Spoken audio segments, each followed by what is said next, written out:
He said, you're not real, I got their call.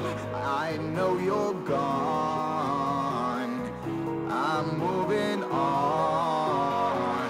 She said, I saw you in October. He said, you're not real, I know it's over. Imagination is always taking over me, but in the back of my mind I know it's all a dream.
no escape,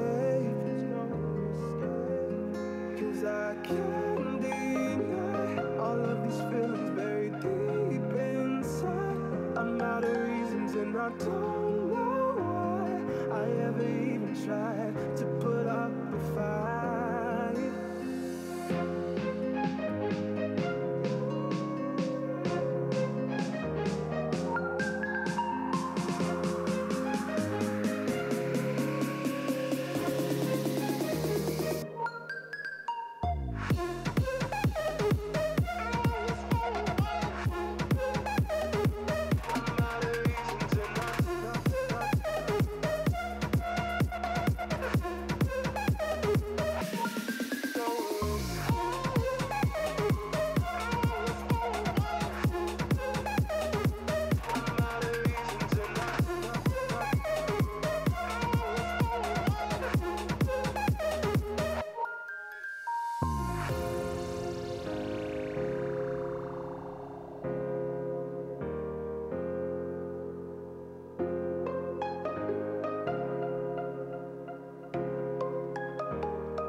I can feel you flowing through my veins, taking every part, there's no escape, cause I can't deny all of these feelings buried deep inside. I'm out of reasons and I don't know why I ever even tried to put up a fight.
cornered, cornered.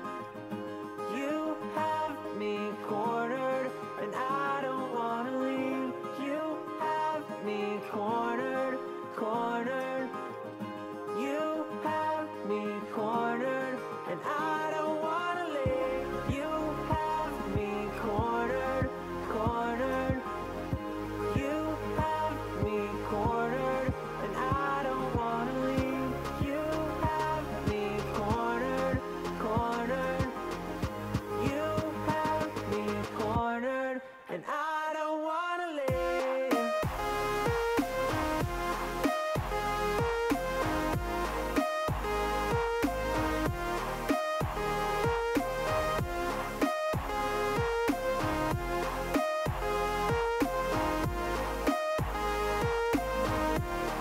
And I don't wanna leave.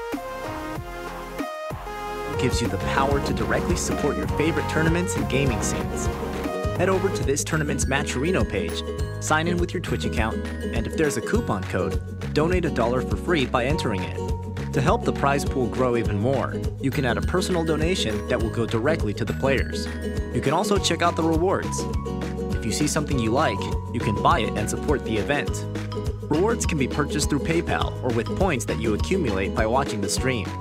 Best of all, contributions edge closer to the stretch goals, providing extra content for fans if the goal is reached.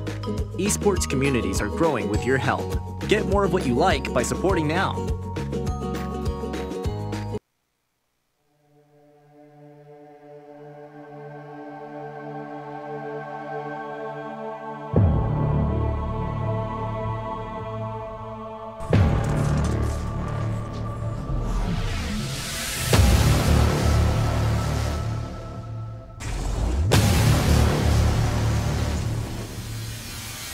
Guile came into this matchup as a slight favorite, and it looks like they're doing it. Even Diego on a nice pull in, but he does see everyone invisible. Coming in, just trying to run a wing off. Damage going across. Regal doing everything he can to slow down. There's the power of the Ice Queen herself. Jumping in over here, following with Happy Picker right now. He's going all in, not caring. That's great zone. He has to have his ultimate. Nothing's going to stop him. He's going, he's swinging. He's going everything he can. He's chasing and decking off over here. By the way, the using his other black all over the top. 1, 2, and 3, but they weren't able to ability. The head going over the top there. Just have Matthew split it. Oh, that was just a no thank you, sir.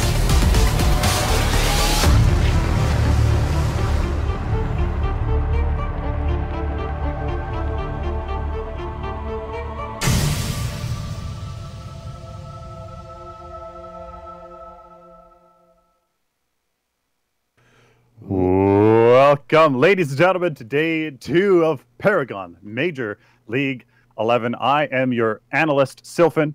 And I'm Huddy GTV, the loud and funny guy, I guess, right?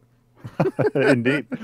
Welcome, guys, day 2 of this wonderful tournament that has been absolutely jam-packed. Huddy, if you guys don't know what the Paragon Major League is, it's simply a competitive platform for the teams here in Paragon to come together and duke it out for, well, honor, pride, and some good cash. So, Huddy, we're going to go into our sponsors here. Thank you to Herbalife, Matcherino, Fade, Grips, myself, and Sneaky Paragon for all being sponsors of PWR Gaming and thus the Paragon Major League. Herbalife, guys, has some good perks in the links down below. Go check those out, such as one-on-one coaching, meal tips, accountability for whatever your health goals may be. Matcherino, use the codes in your bottom left-hand corner of your screen to use that to have Matcherino add $1 to your donation.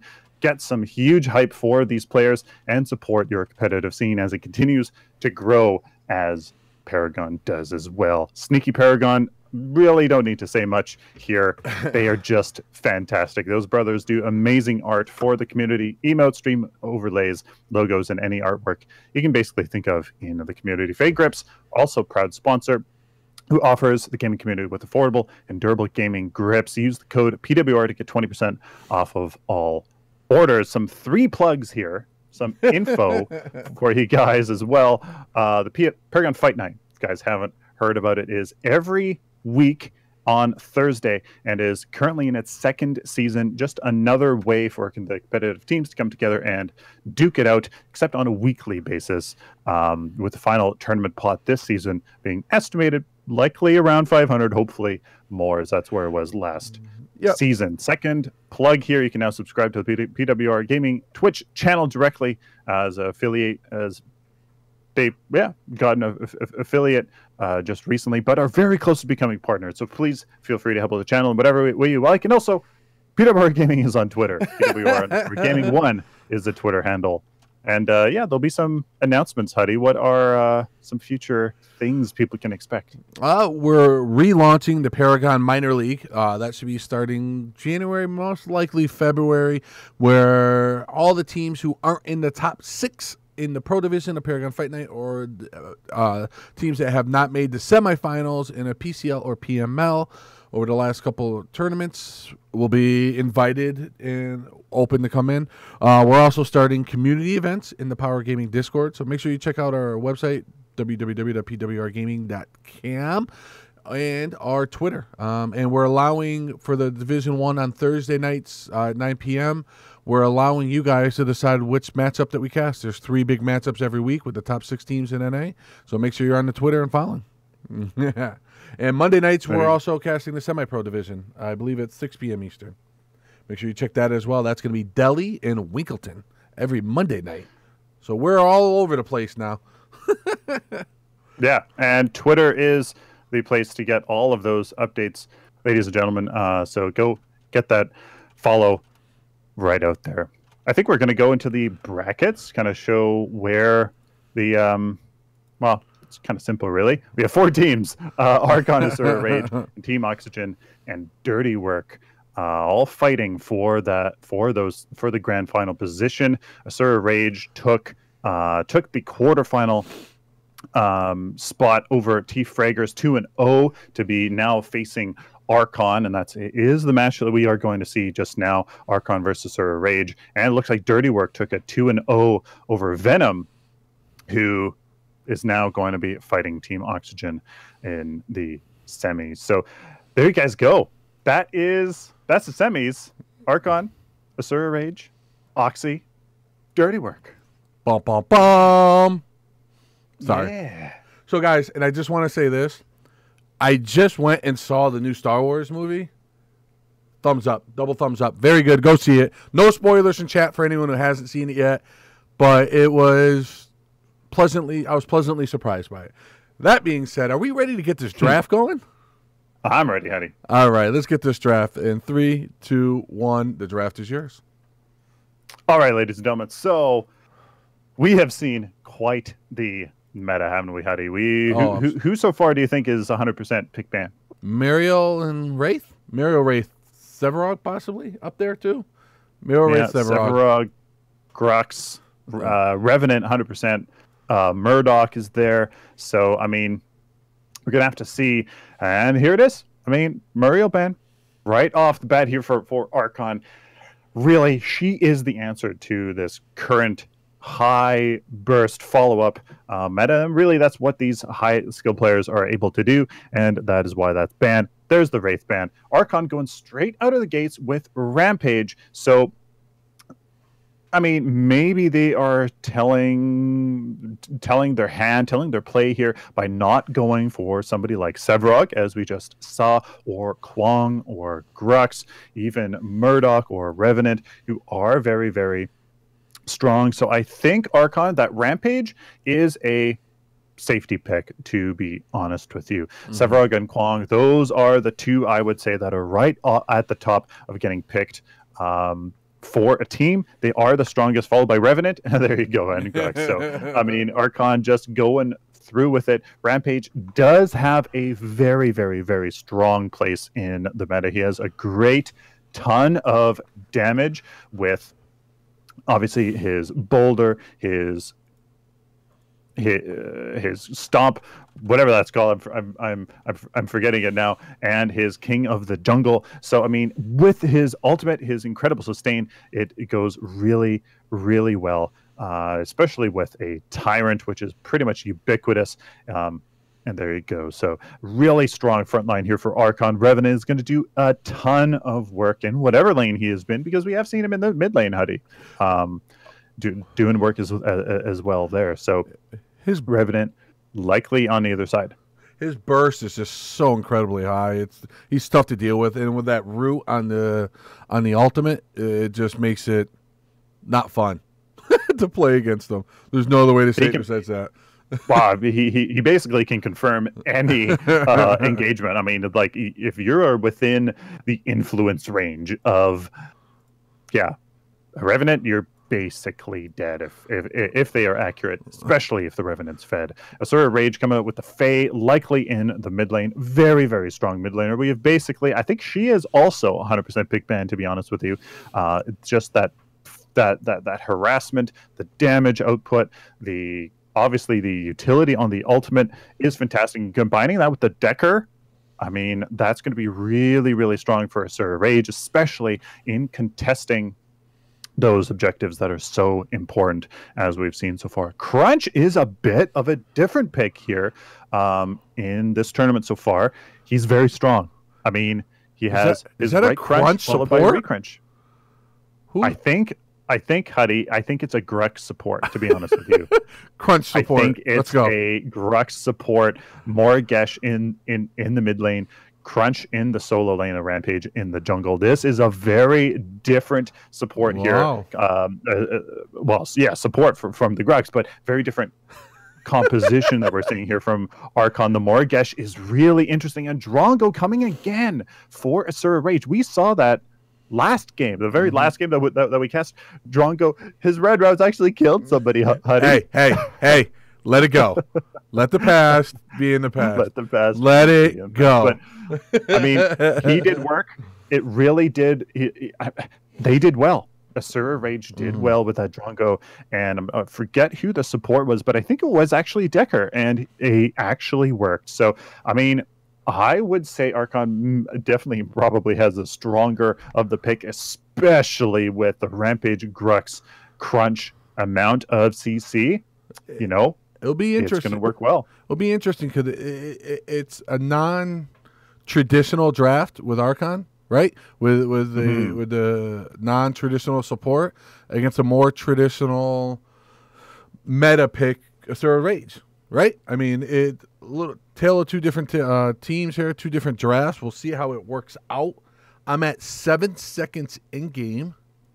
I'm at 7. And we will go in 3, 2, 1, and we are live, ladies and gentlemen. Welcome, ladies and gentlemen, first game of day 2 here at Paragon Major League 11. Hopefully you guys were tuned in yesterday. It was really quite a show. The show. It really was. Yeah, exactly. On the left, we have Archon, Arsenic on Morgesh in the mid lane. J Leo looks like, I think it is support Rampage. So I was indeed incorrect. It is support Rampage, not choosing to utilize the regen in the jungle. But I mean, I think Grux maybe arguably has a better gank potential. So I think that does indeed kind of even out. Reflect is in the solo lane with Crunch meds with the Grux in the jungle. Imps on Revenant in the duo lane. You fell Oz. Asura Rage on the right as Drongo, Cranky Trash Can on Decker, Hi to You on Huang, Ninja on the Fae, and Moxplode as Severog. What do you think, Huddy? How's a Fae against a Morgesh going to work? Well, their whole story is they're enemies, right? They hate each other. Honestly, I think they're pretty balanced counters for each other. The auto click, the auto lock on for Morgesh with the ticking ability against the extra poke from Ninja. I think it's a fair matchup. I really do. I think they're great counters to each other.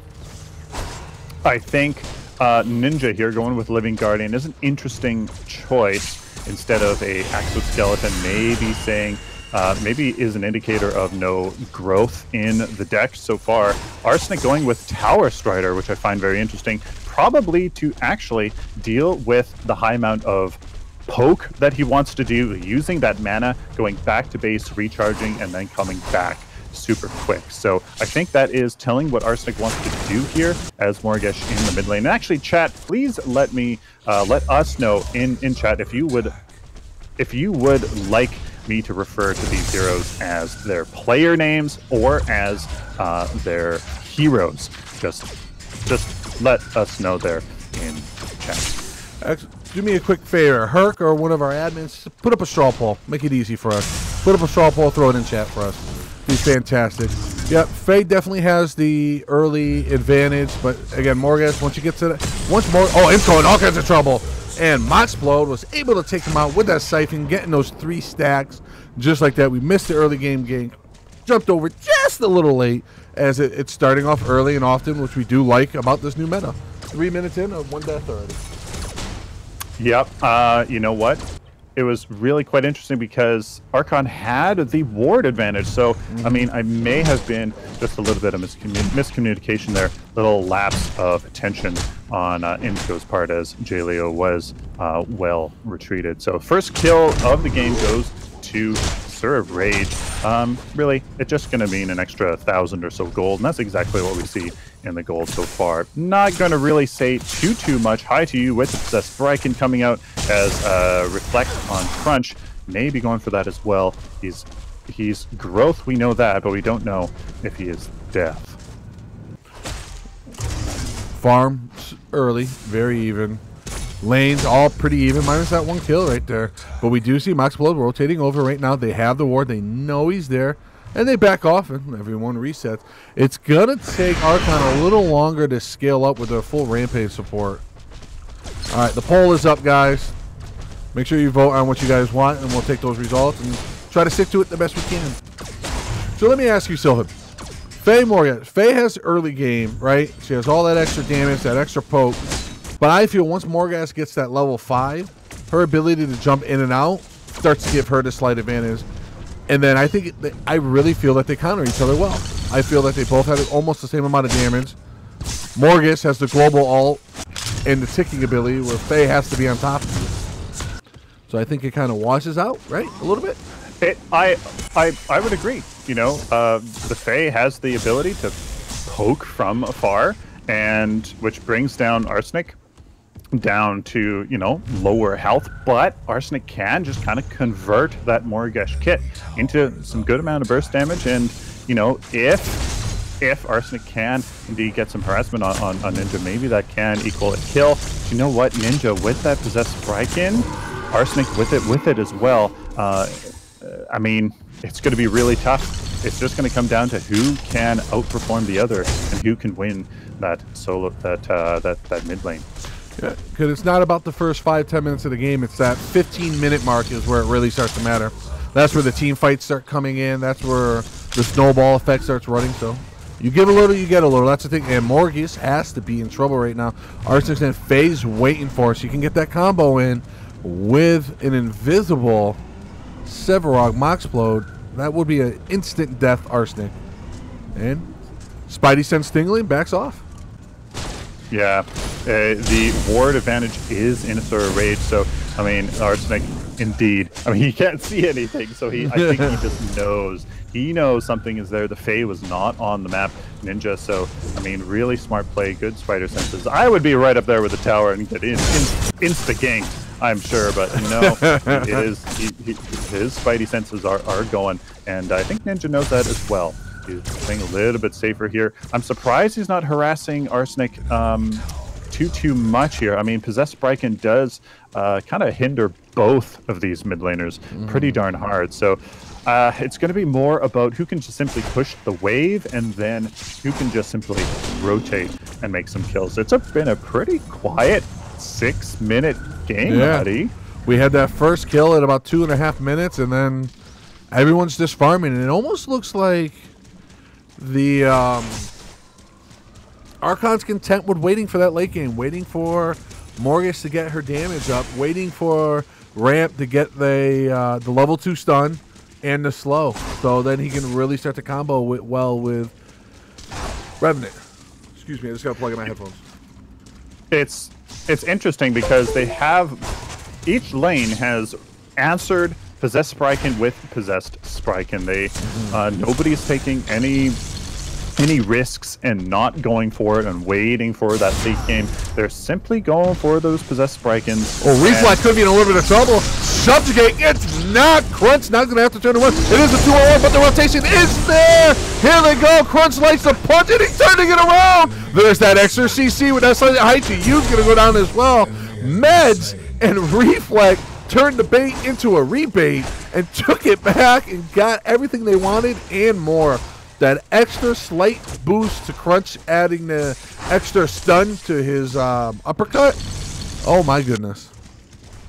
There was definitely a misplay on High to Use, or sorry, on Moxplode's part there.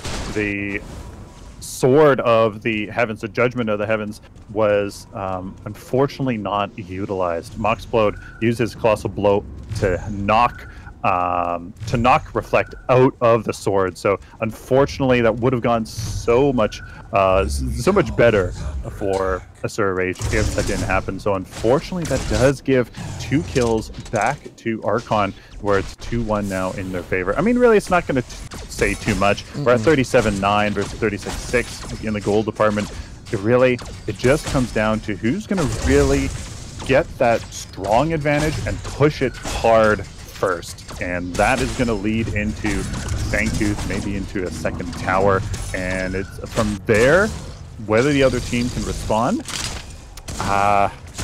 It's going to be up to these players. I want to say Archon was like this ruthless machine in the previous game. Woo! They were seeing the strength of the Fae going in right now. Smash and grab by Meds, going down as Cranky Trask is absolutely obliterated. And so Faye and Cranky and Jay Leo traded with each other. If that Meds is not finished with them yet, going at high to you. Oh my goodness, look at the ultimate by Max, and then we see the global ult by Archon coming in, killing them, rotating over right now. They're not done. High to use in trouble by himself. Reflex, all he has to do is hit him with SCC. There it is, another one dead. With a change of events, Ninja is now running for his life. Let's follow Reflect, and they back off. Wowzers.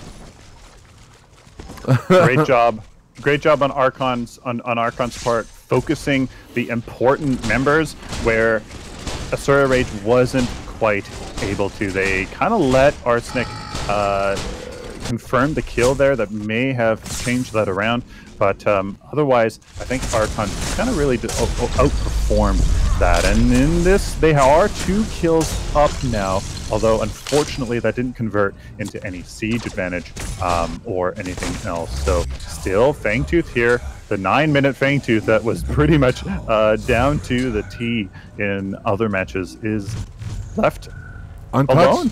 Yep, untouched. Fangtooth is he's happy just standing here. Who knows?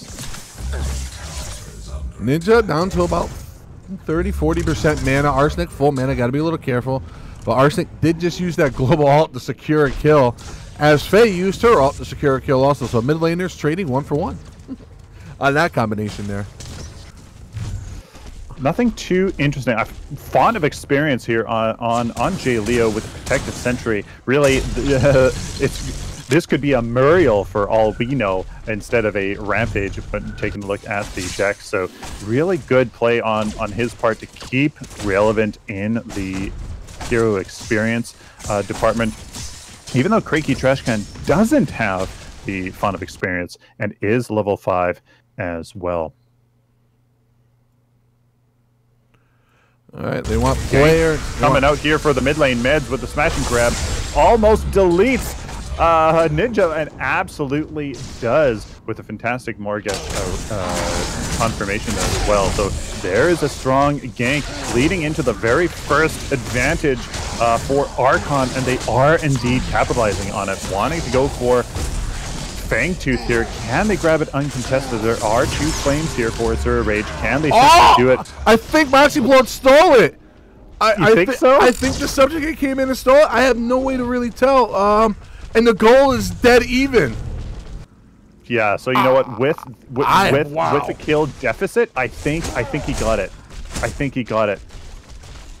that was a Fangtooth steal here from. Sorry, ladies and gentlemen, we can't actually tell if who got what Fangtooth. So with the gold and basically even 51-9 versus 51-6, and the kills down, I'm gonna have to say, yeah, Sir Rage got that, Huddy. Well played. Nice steal there. And took down another tower on the other side of on the map. Archon goes in, opens up the map a little bit, get a little breathing room, so now they can start to rotate, maybe get them in. Jay Leo will start to bounce around a little bit. But, wow, nice steal. Great job. Very well played by Moxplode. Very well. I think Asura Rage knows what they have to do to stay in this game against Archon's ruthless machine, which is what I called them earlier. Yesterday, I got this feeling like they just clicked, which is super surprising, as they're only a week old, really, essentially. But they clicked. They knew what to do, and they were just ruthless. Whereas Oxygen, we saw, was like this very methodical, calculating machine, and it's really interesting to watch difference here in this match. Well, Mox could be in a little bit of trouble. I do have a replay bug on Meds. I thought he was almost dead, but obviously he's not. This ain't Jay Leo fighting just outside the jungle, taking all kinds of damage. Coming back. Oh, Met! I didn't even see High to You. We got a bunch of replay, but High to You was invisible for me.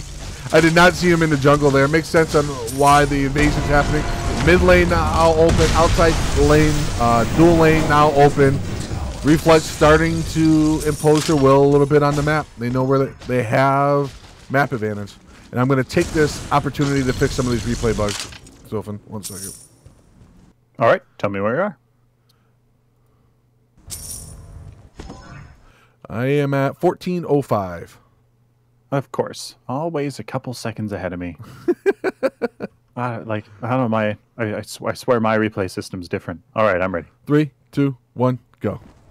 Alrighty, so very unfortunate rotation there from High to You, going straight through his own jungle, but I mean, he ran straight into a foursome. So that is 2 towers down, almost in the blink of an eye over the past 3 minutes, essentially.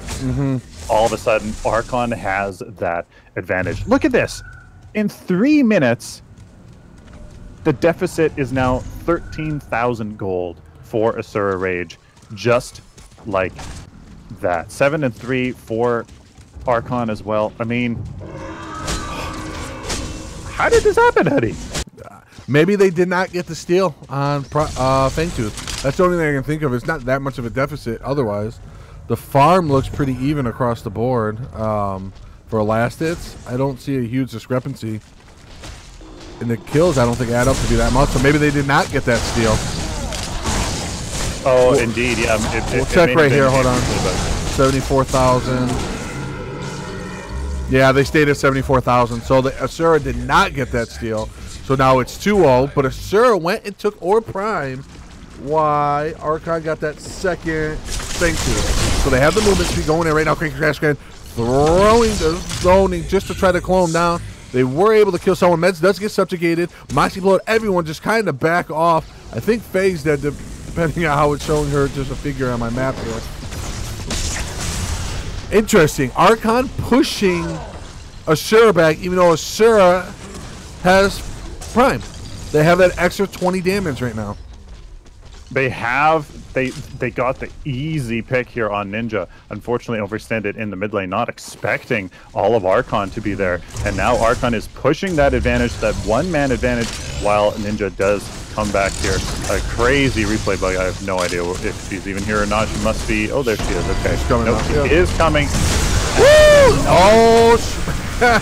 Oh, you're seeing the power of Arsenic's global ult right there. Was able to grab him as he was trying to get away. Sevarog had no chance. Moxplode, again, jump pads down. Archon starting to impose their will a little bit now. I think we saw this yesterday when they played, who were they playing? Where it was close for the first 12, that first phase of the game, the first 12 minutes of the game. And then all of a sudden they started to pull away. You saw the experience coming in. I think that is what we're seeing here. Maybe a wee bit of super early game rustiness, or morning cobwebs to get out of the system. But now Archon is in full force. That ruthless machine, like I have been saying, is there, and it just clicks. It just works.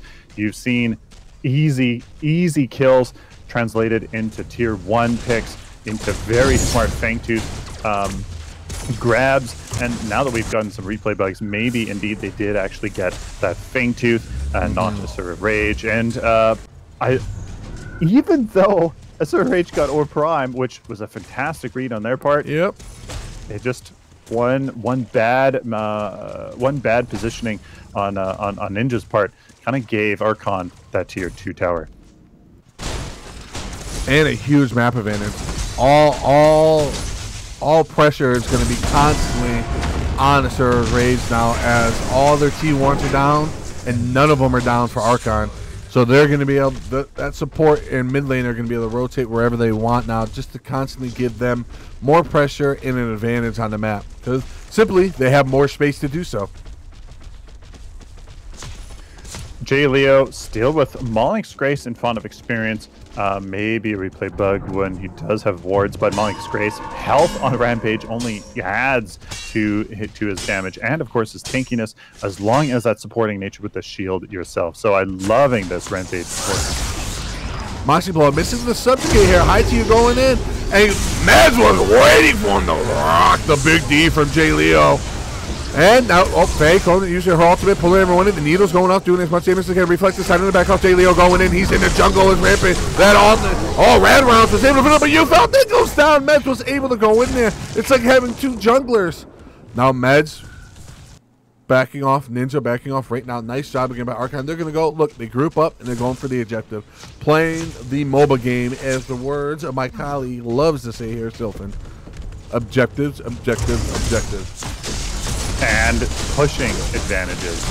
Reaping the rewards for your efforts is kind of what any game is about. Any competition, any platform, that is what it is.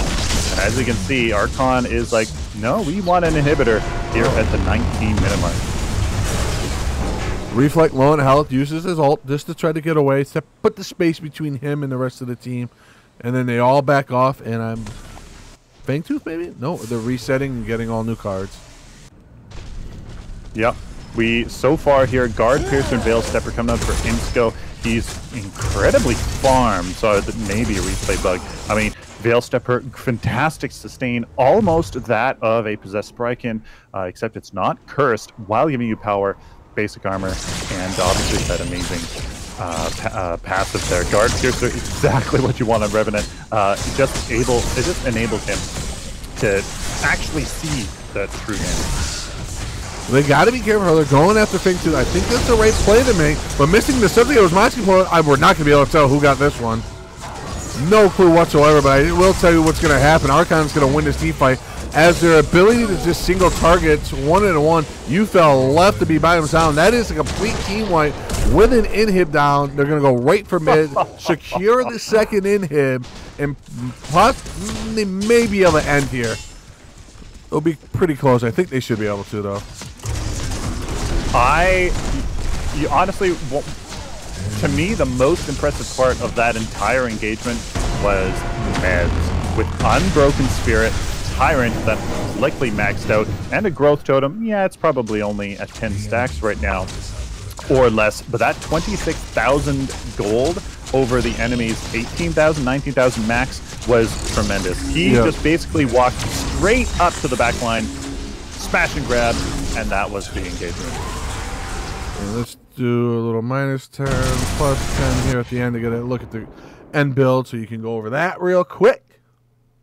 There was game one, ladies and gentlemen, between Asura Rage and Archon. Archon taking that pretty darn decisively there as soon as that 11-12 minute mark happened. So very quick look at the deck here. Meds going really nice combination of damage on the Tyrant. Remember, guys, the math is insane on Tyrant, especially at max stacks, plus Unbroken Spirit for the CC on the enemy team, and that good mitigation of ability damage. The next is Reflect here, numbing Rogue, as he is providing that form of tankiness for the rest of his team, and Arcane Dancer on Jay Leo to mitigate that burst and provide power and health, exactly what he needs, as long as along with the lamp lighter.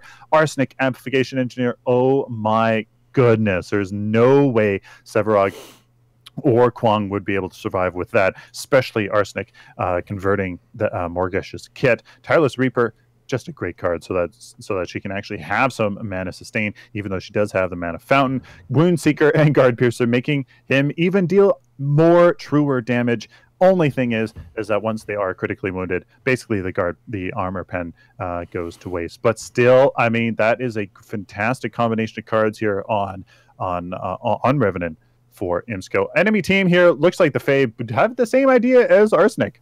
Amplification Engineer. Yep, exactly. Max Float is exactly like Meds. So I mean, really, these players know exactly what they're doing. Playing well, playing aggressive, and again, we saw Archon not let up. Just put the gas on and kept going. And even against a quality team like Asura's Raids, they couldn't bounce back. But well played. I'm excited to see Game 2. We'll be back in about 7 minutes for Game 2. Just a quick announcement. Power Gaming will be at PAX South, January 12th through January 14th. It's going to be in San Antonio, Texas. So if you're in the area, make sure you swing by. We will be giving out some swag. I believe Zetnam Ray will be there. So make sure you guys check him out. But till then, we'll see you in about 7 minutes. See you guys in a few. See you.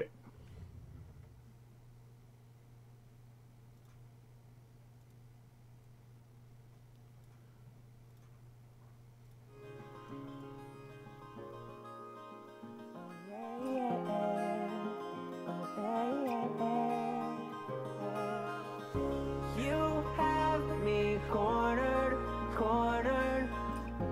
You have me cornered, and I don't wanna leave. You have me cornered, cornered. You have me cornered, and I don't wanna leave. You have me cornered, cornered. You have me cornered, and I don't wanna leave. You have me cornered, cornered. You have me cornered, and I don't wanna leave.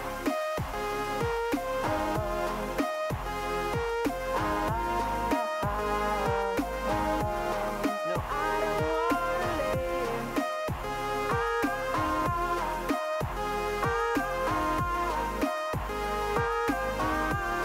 Said I don't wanna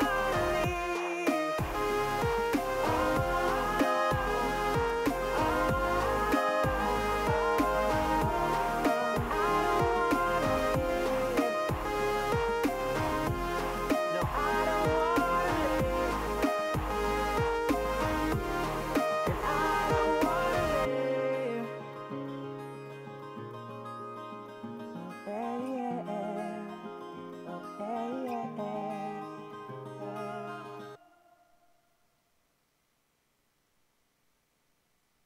Turn up the music. I think I'm in love again. Come on over closer, baby. We can be pretend.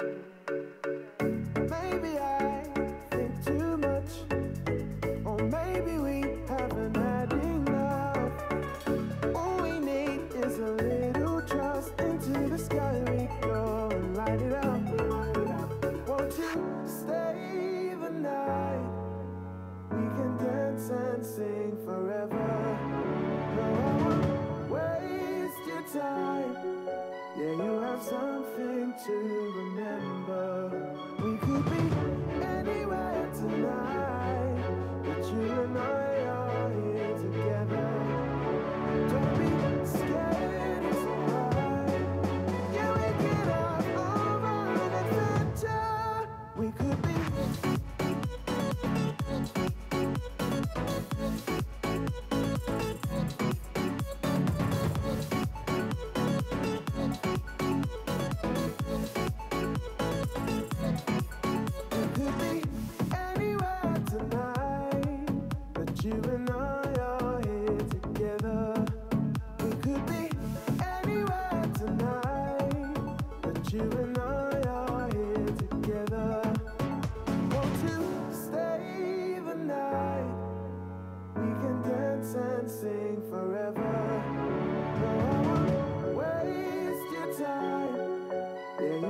sing forever. No, I won't waste your time. Yeah, you have something to remember.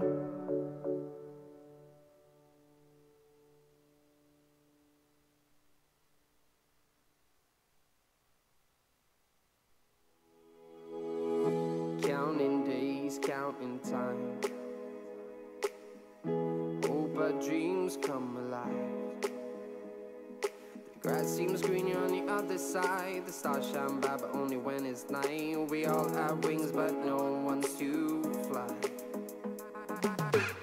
I have waited for too long to get rid of this loneliness, but all this time I felt alone.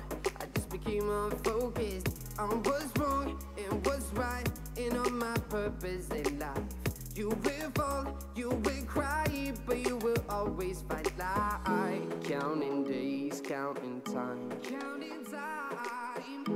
Hope our dreams come alive. Come alive. The grass seems greener on the other side. The stars shine bright, but only when it's night. We all have wings, but no one's to fly.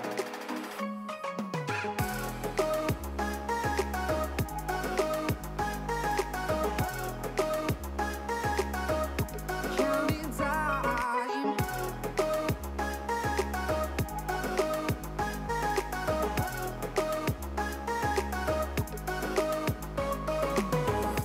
I have waited for too long to get rid of this sadness, and I finally wrote this song, and I'm getting more focused on what's wrong and what's right, and on my purpose in life.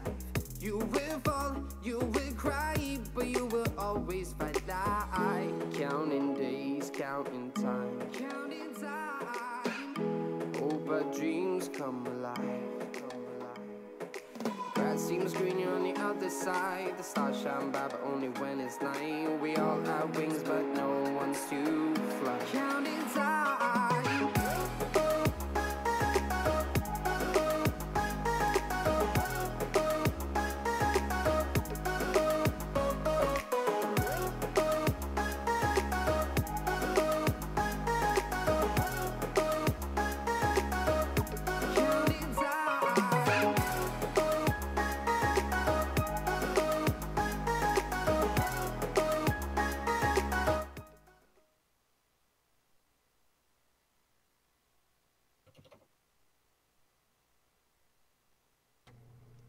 Hello, ladies and gentlemen. Welcome back to Game 2 here at PML 11.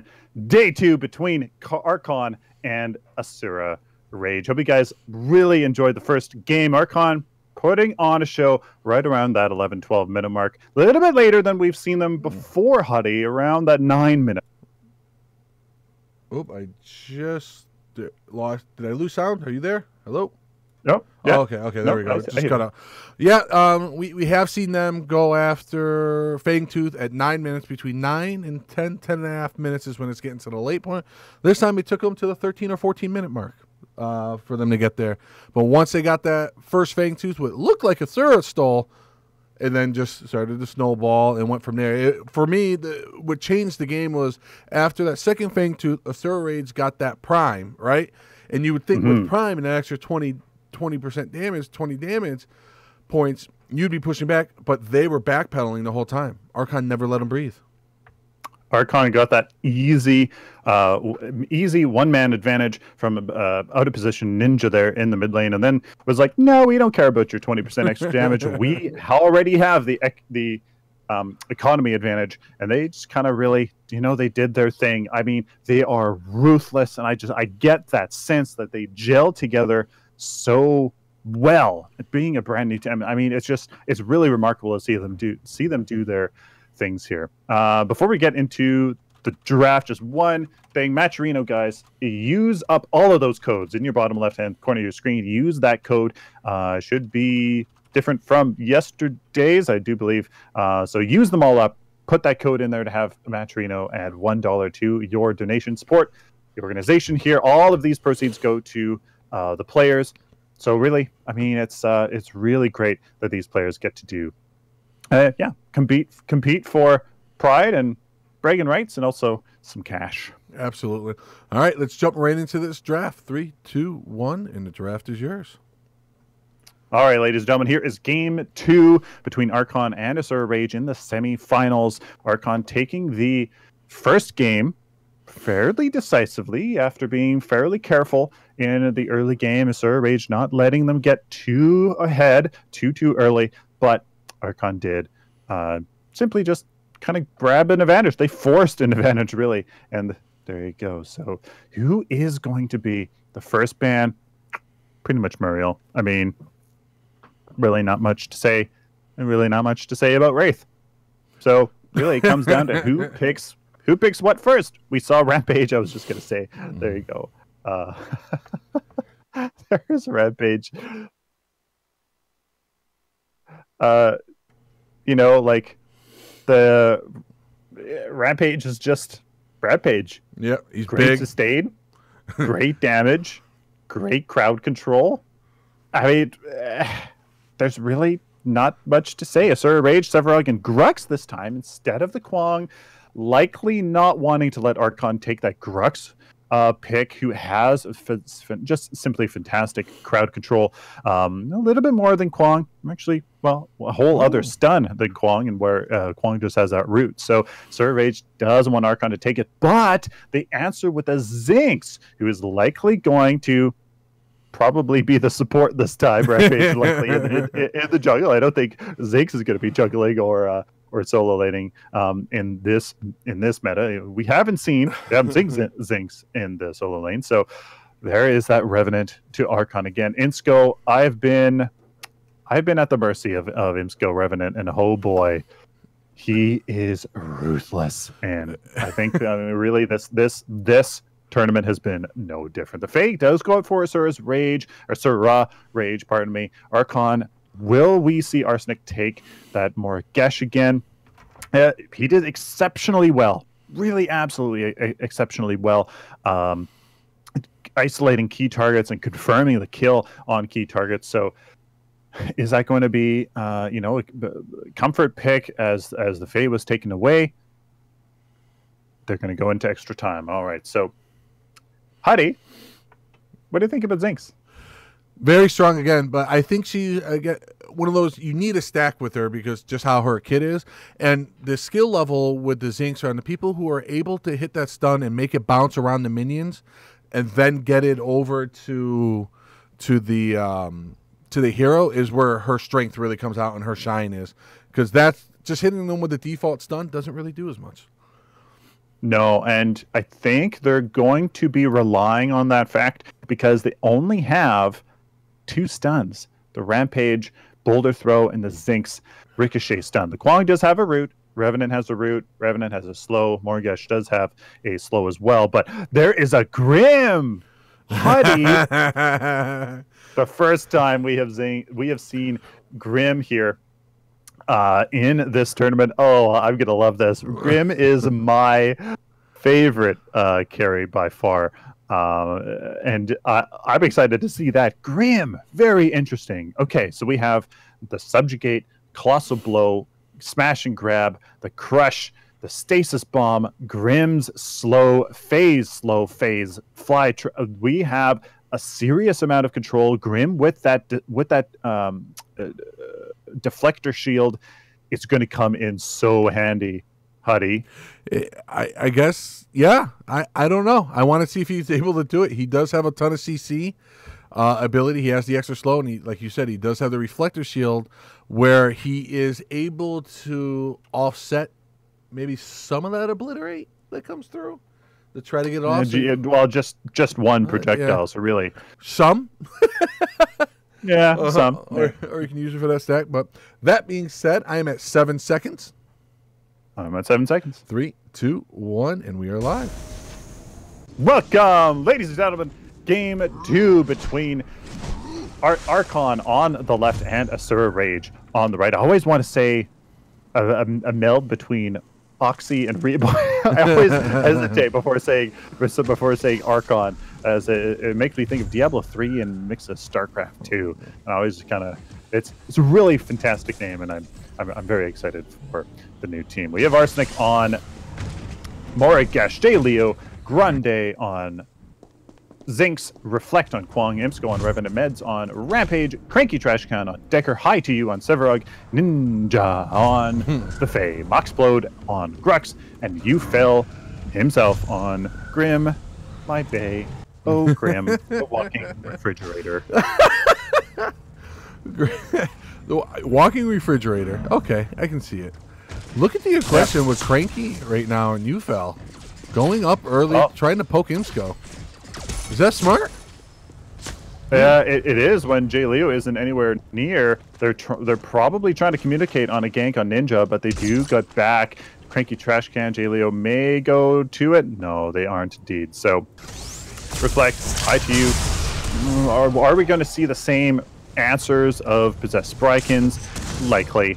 By their team, definitely not going to want to risk an early game advantage that can snowball. So, Huddy, I mean, Possessed Sprykins pretty much going to be ubiquitous, wouldn't you say? Oh, absolutely. It's just it doesn't fall off, they say, until about the 20 minute mark. With the average game, Cranky in all kinds of trouble right now. Imsco not missing a single shot. All he has to do is get one more. Oh, and Cranky was able to get away by the skin of his chitty chit. But with Spraykin not falling off until after the 20-minute mark and the average games being between 20 and 25 minutes, for most people, it's worth it. They don't expect Did he just burn? How did he? Kitty Claus? Oh, Kitty Claus. Oh, my goodness. J. Leo being a bully right now. I'm very surprised, Petty, that J. Leo went for Kitty Claus instead of Ricochet Stun. Ricochet Stun leading to a two-person stun, leading to confirmed kill that maybe would have happened on Cranky Trashcan and You Fell earlier here. I mean, the Kitty Claus did confirm, but I find that very interesting.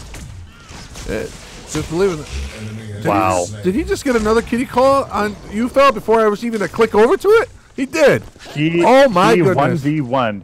J. Leo 1v1ing the carry here from Asura Rage at the 2:45-minute mark. Yep. Wowzers. Holy Kitty Claws, Batman. Again, Zinx is very good in the skill player, but I think the problem is compared to the average players and the players who... jumping over right now. Morgan's could be in a lot of trouble. And Moxplode and Ninja was able to take Morgus off the map and have her sit down for a good 15 seconds. Put her on the bench. But I think Zinc support is one of those skill, like, you really, the hero shines with a higher skill player. We got Meds coming over invisible as Rampage right now. They have no clue he's here. He picks up the right hero. He missed it. A very rare miss by him. Oh, my goodness. You don't see Meds missing that. That was like a layup or an underhand pitch. And he missed. Yeah. What was really cool there was Cranky Trash Can stunned Imsco mid-obliterate animation, and only one or like two obliterate projectiles came out, which I found very interesting there. Arsenic, I found that very interesting that he chose to be aggressive there and dive down into the river, right into the paws of Moxplode. Kind of uncharacteristic, I would say. Yeah, he jumped down and paid for it, right? Going over to the snooze fest between High Q and Reflect. They're just doing what they do, farming on each other, back and forth, pushing the lane. Possessed Bryken here from Reflect. High to You has yet to get it. It could be a replay bug. Likely just hasn't gone to base yet and wants to farm a little bit more. I mean, really, the plays so far have almost equaled out. It is 2-1 in Archon's favor, 21-7 versus 19-9 in the gold department. So really nothing too strong yet. Revenant hasn't been getting those kills, which is absolutely terrifying. He doesn't have his Reckoning just yet to get increased that farm, but a little bit of a gank on Arsenic.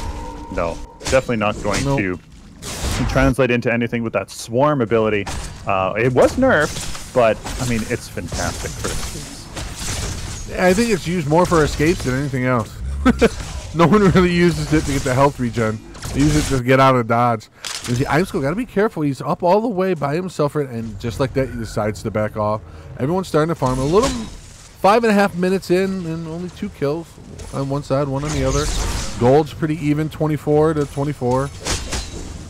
Oh, Asura Rage, again, as we've been casting, Asura Rage is that team that keeps getting to the top, to the crest of the mountain, but can't quite get over it.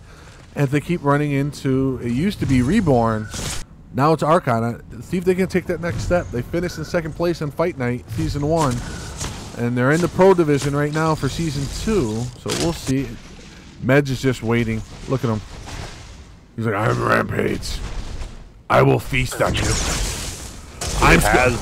He has that Mastery Crown for Rampage. He has a Mastery Crown for Grux. I've been terrified in my own games against a Master Crown Rampage Grux, or Grux Meds, pardon me, before. And you know what? He does work.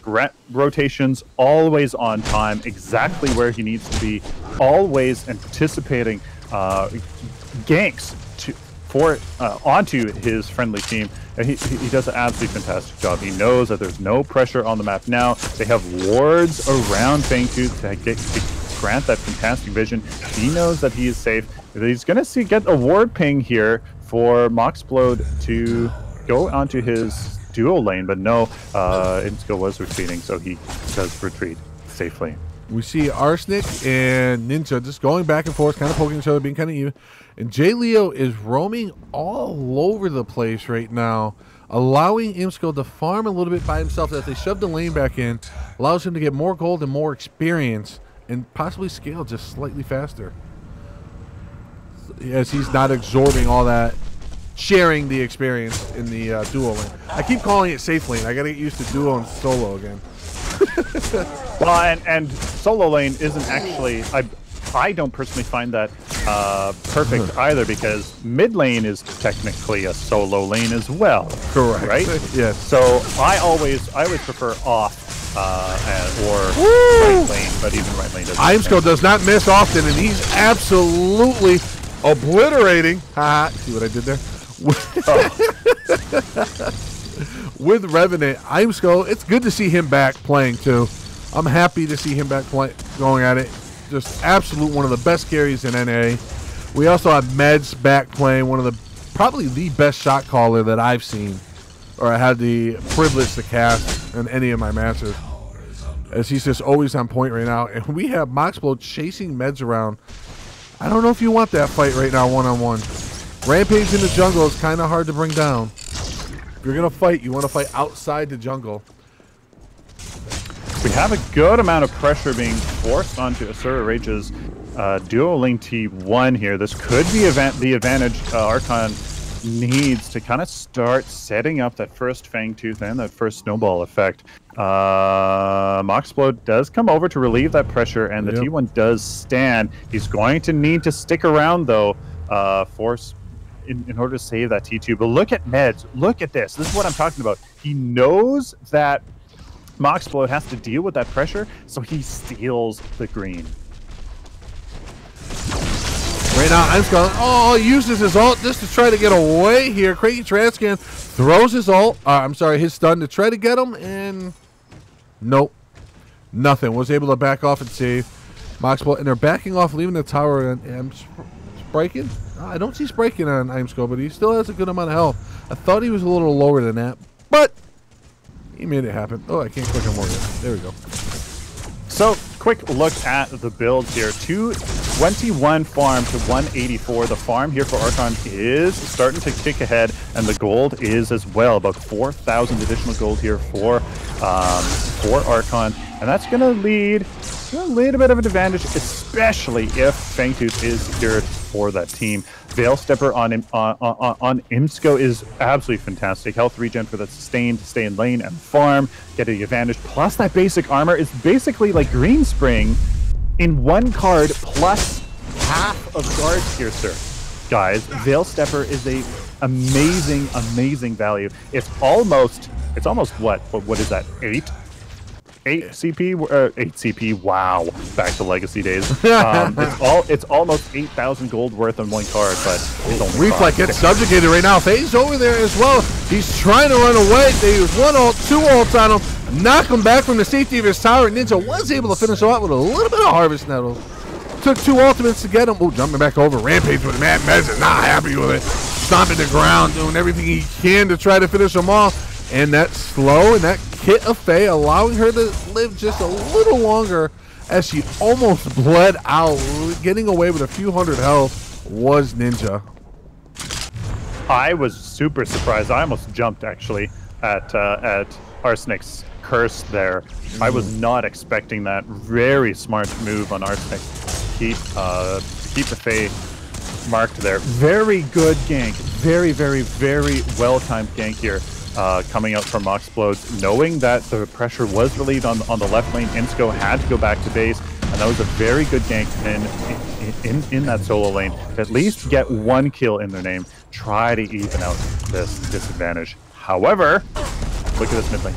Yep, Meds, there he goes, hitting the rock. He doesn't miss many lamp. I don't know if he has enough to finish him off. There goes Moxiplo with a smash grab. Meds eating the damage from the tower, the uppercut, the kick punch. If you need a teacher, Moxplode will do you fine. Kept them in the tower, was able to scare him, so it was 1-for-1 trade, so no big advantage there for either team there. Got a bunch of replay bugs. Why don't we take a second here to fix them? Oh, hold on, just as I'm saying that. They're chasing down Reflect. Reflect might be in no man's land. Okay, and they're all grouping up. Let's fix some of these replay bugs real quick. Roger. 1204. Where are you? 1204 and all right. 3, 2, 1, go. So that why Meds was so aggressive there is they wanted to get a numbers advantage to go to Fangtooth. And it looks like that didn't pay off, but it might be a tier 1 tower, which would give them that advantage, at least that space to go for Fangtooth, and they don't get that either. So Moxplode saved this early game with that Rampage get, and I am seriously seeing Rampage box. Is this for you? I see Rampage box. No, I got... Grex box. Oh, let me see. No, I got a regular Grux. You got a regular Grux? Oh, I get the absolute pleasure of seeing Grux box here with a little arrow. It's anyway. Let's. We'll fix that in a few right now. As they're starting to go, you're seeing the wards all around Fangtooth right now in favor of Asura. They know Archon wants to get it. They're actually behind. We're at the 13-minute mark and no Fangtooth yet. Asura Raid's doing a good job. This is about where the last match that we casted where they started to lose the battle. Started to lose the fight. Was right around that 12, 13-minute mark. Archon got that first Fangtooth and it snowballed from there. So a much better job of lane control and map awareness. Just as I say that, they're rotating over. 3 of them going after. I'm so instantly trying to run Jay Leo. Hits the double stun, but Cranky Trascan still right there. Catches him in the cage, but they're under the tower. Alting Cranky Trascan was Heimsko. And oh, here comes Mets and eating Rampage. Unloading on Moxiplo. Not going to be able to get away. Sam Ufeld trying to run away. Bunny hopping, doing the best he can. Arsenic's waiting for him, though. He come in, he hit him with the right click. He has the curse to finish him off. Missing the rock, and he was able to burn down from the hive. Just as I said, Reflex is pushing in the mid lane. They're going for that mid lane. They're starting to put pressure there. They want to open that. They heard us just talk about how they haven't gotten a Fangtooth yet, and they're upset. And are they going? Wow. How many Zetchins do they have? They have 2 Zetchins. So probably at about 2,000, so they should be able to get half of Prime with just those 2 Zetchins. Wow, Huddy. I don't know, Huddy. If they can get this, fantastic, but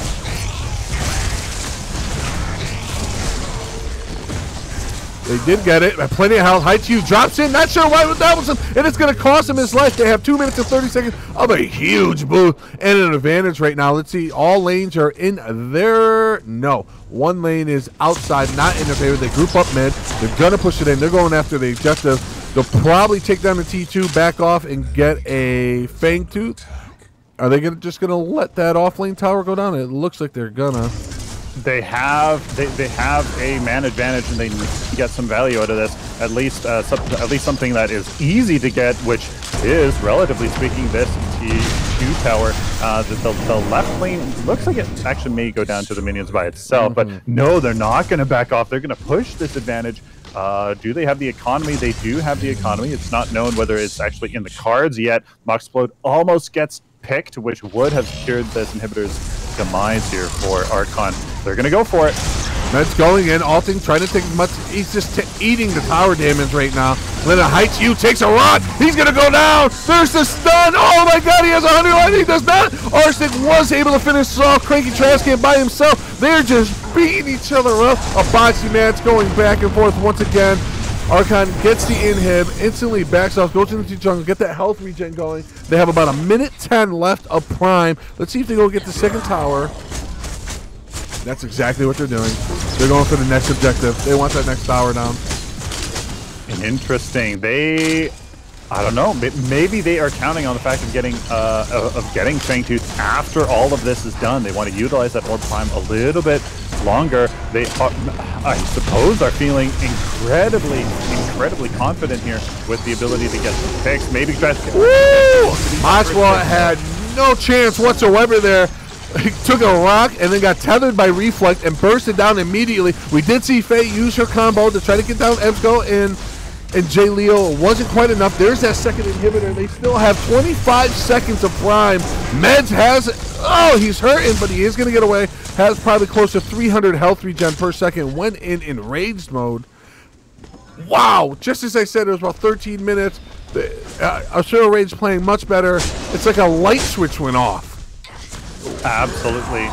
Archon taking absolutely any advantage that they can and using that. Unfortunately, this all started from Asura Rage's attempt to try to get that gank in the duo lane on Imsco and J. Leo. They try to grab a pick and then fall back to that Fangtooth that was entirely warded in their favor. Unfortunately, that gank went sour, turned into a two-person advantage for Archon, and they simply ran with it. They absolutely ran with it, turned it into Orb Prime, got a pick there from an unfortunate out of position high to you, and then just went straight down the mid lane. Got a pick on Cranky Trash Can at that inhibitor. Got high to you again, and you know what? Just confirmed 2 inhibitors out of a bad game, ladies and gentlemen. You give them an inch, they take a yard. In that case, they took about 15 yards. You open it up, and now they have pressure on the only lane that they don't have the inhibitor down, and this is their game to lose once again.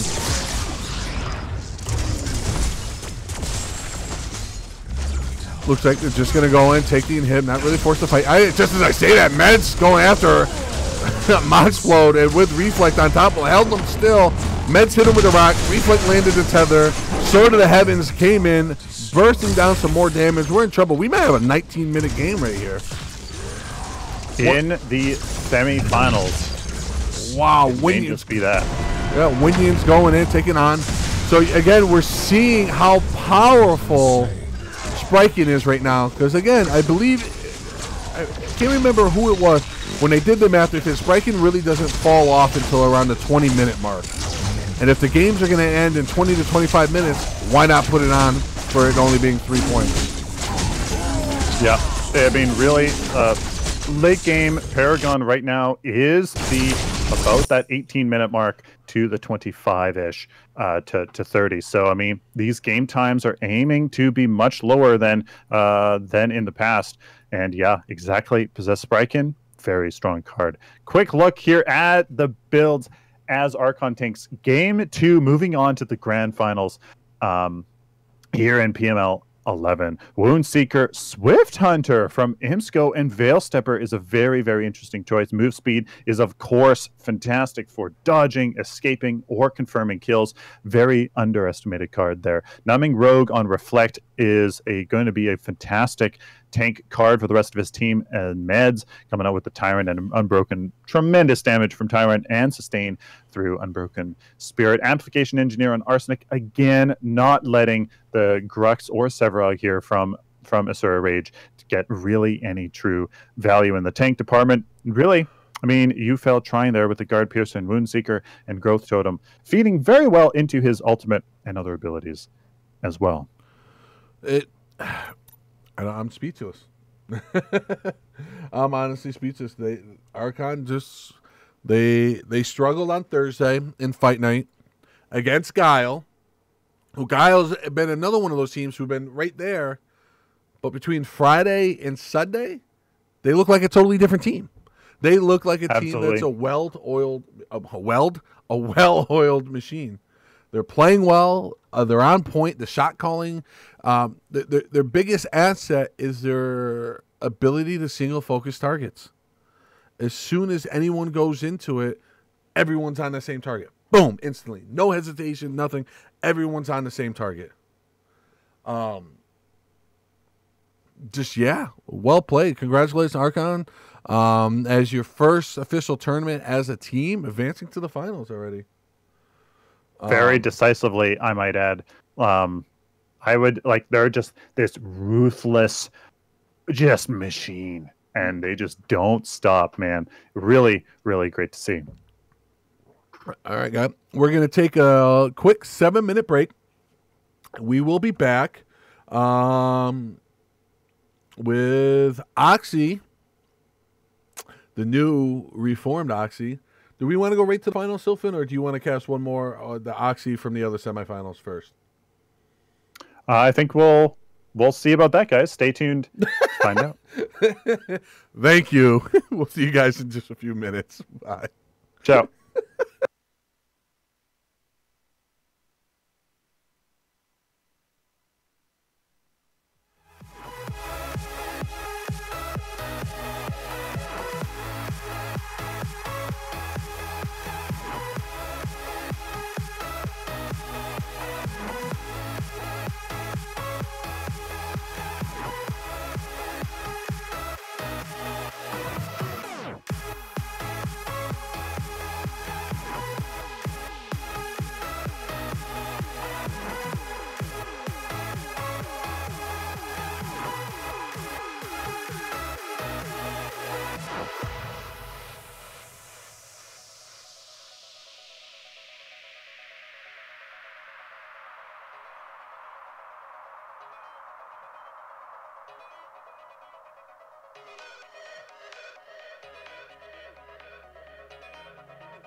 Yeah, we party hard.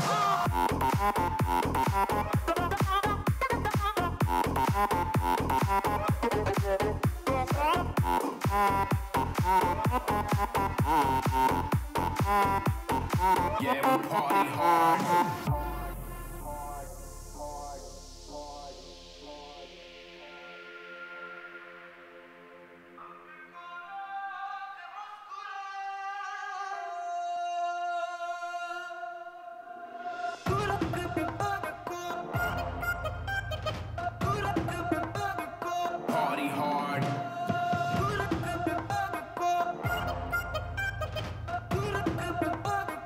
Yeah, we party hard.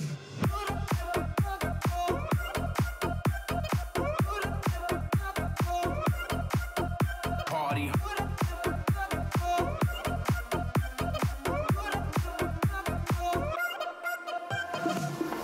Yeah, we party hard. Yeah, we party hard. Yeah, we party hard. Yeah, we party. Party hard. Party hard. Party hard.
Guile came into this matchup as a slight favorite, and it looks like they're doing it. Even they go on a nice pull there, but he does see everyone invisible.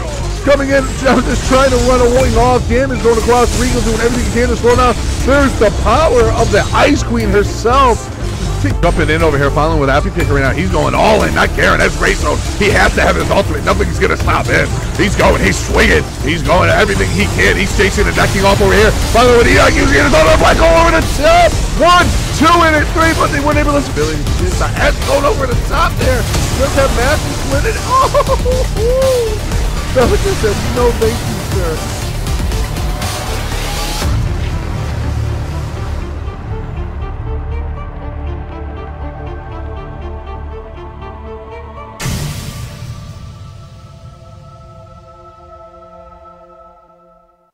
Matcherino gives you the power to directly support your favorite tournaments and gaming scenes.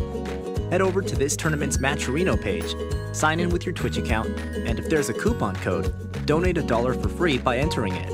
To help the prize pool grow even more, you can add a personal donation that will go directly to the players. You can also check out the rewards. If you see something you like, you can buy it and support the event. Rewards can be purchased through PayPal or with points that you accumulate by watching the stream. Best of all, contributions edge closer to the stretch goals, providing extra content for fans if the goal is reached. Esports communities are growing with your help. Get more of what you like by supporting now.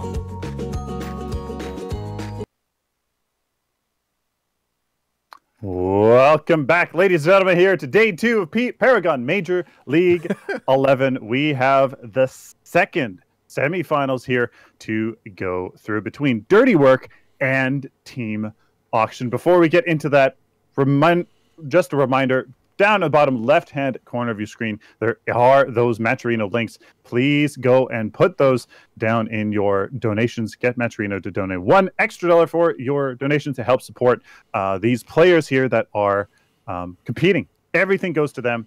Really helps support your competitive community.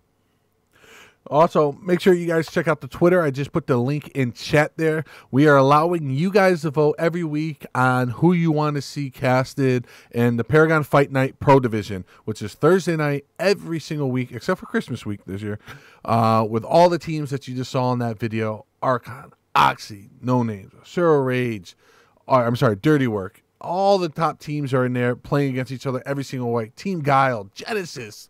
So make sure you check that out. That being said, I think we're ready to jump into the draft. You ready? We're ready, guys. 3, 2, 1. The draft is all yours. Ladies and gentlemen, here on the left, we have Dirty Work winning the coin toss versus Team Oxygen. Here we're going to see these same sort of meta picks. I think we are indeed, as Wraith starts off the bans here.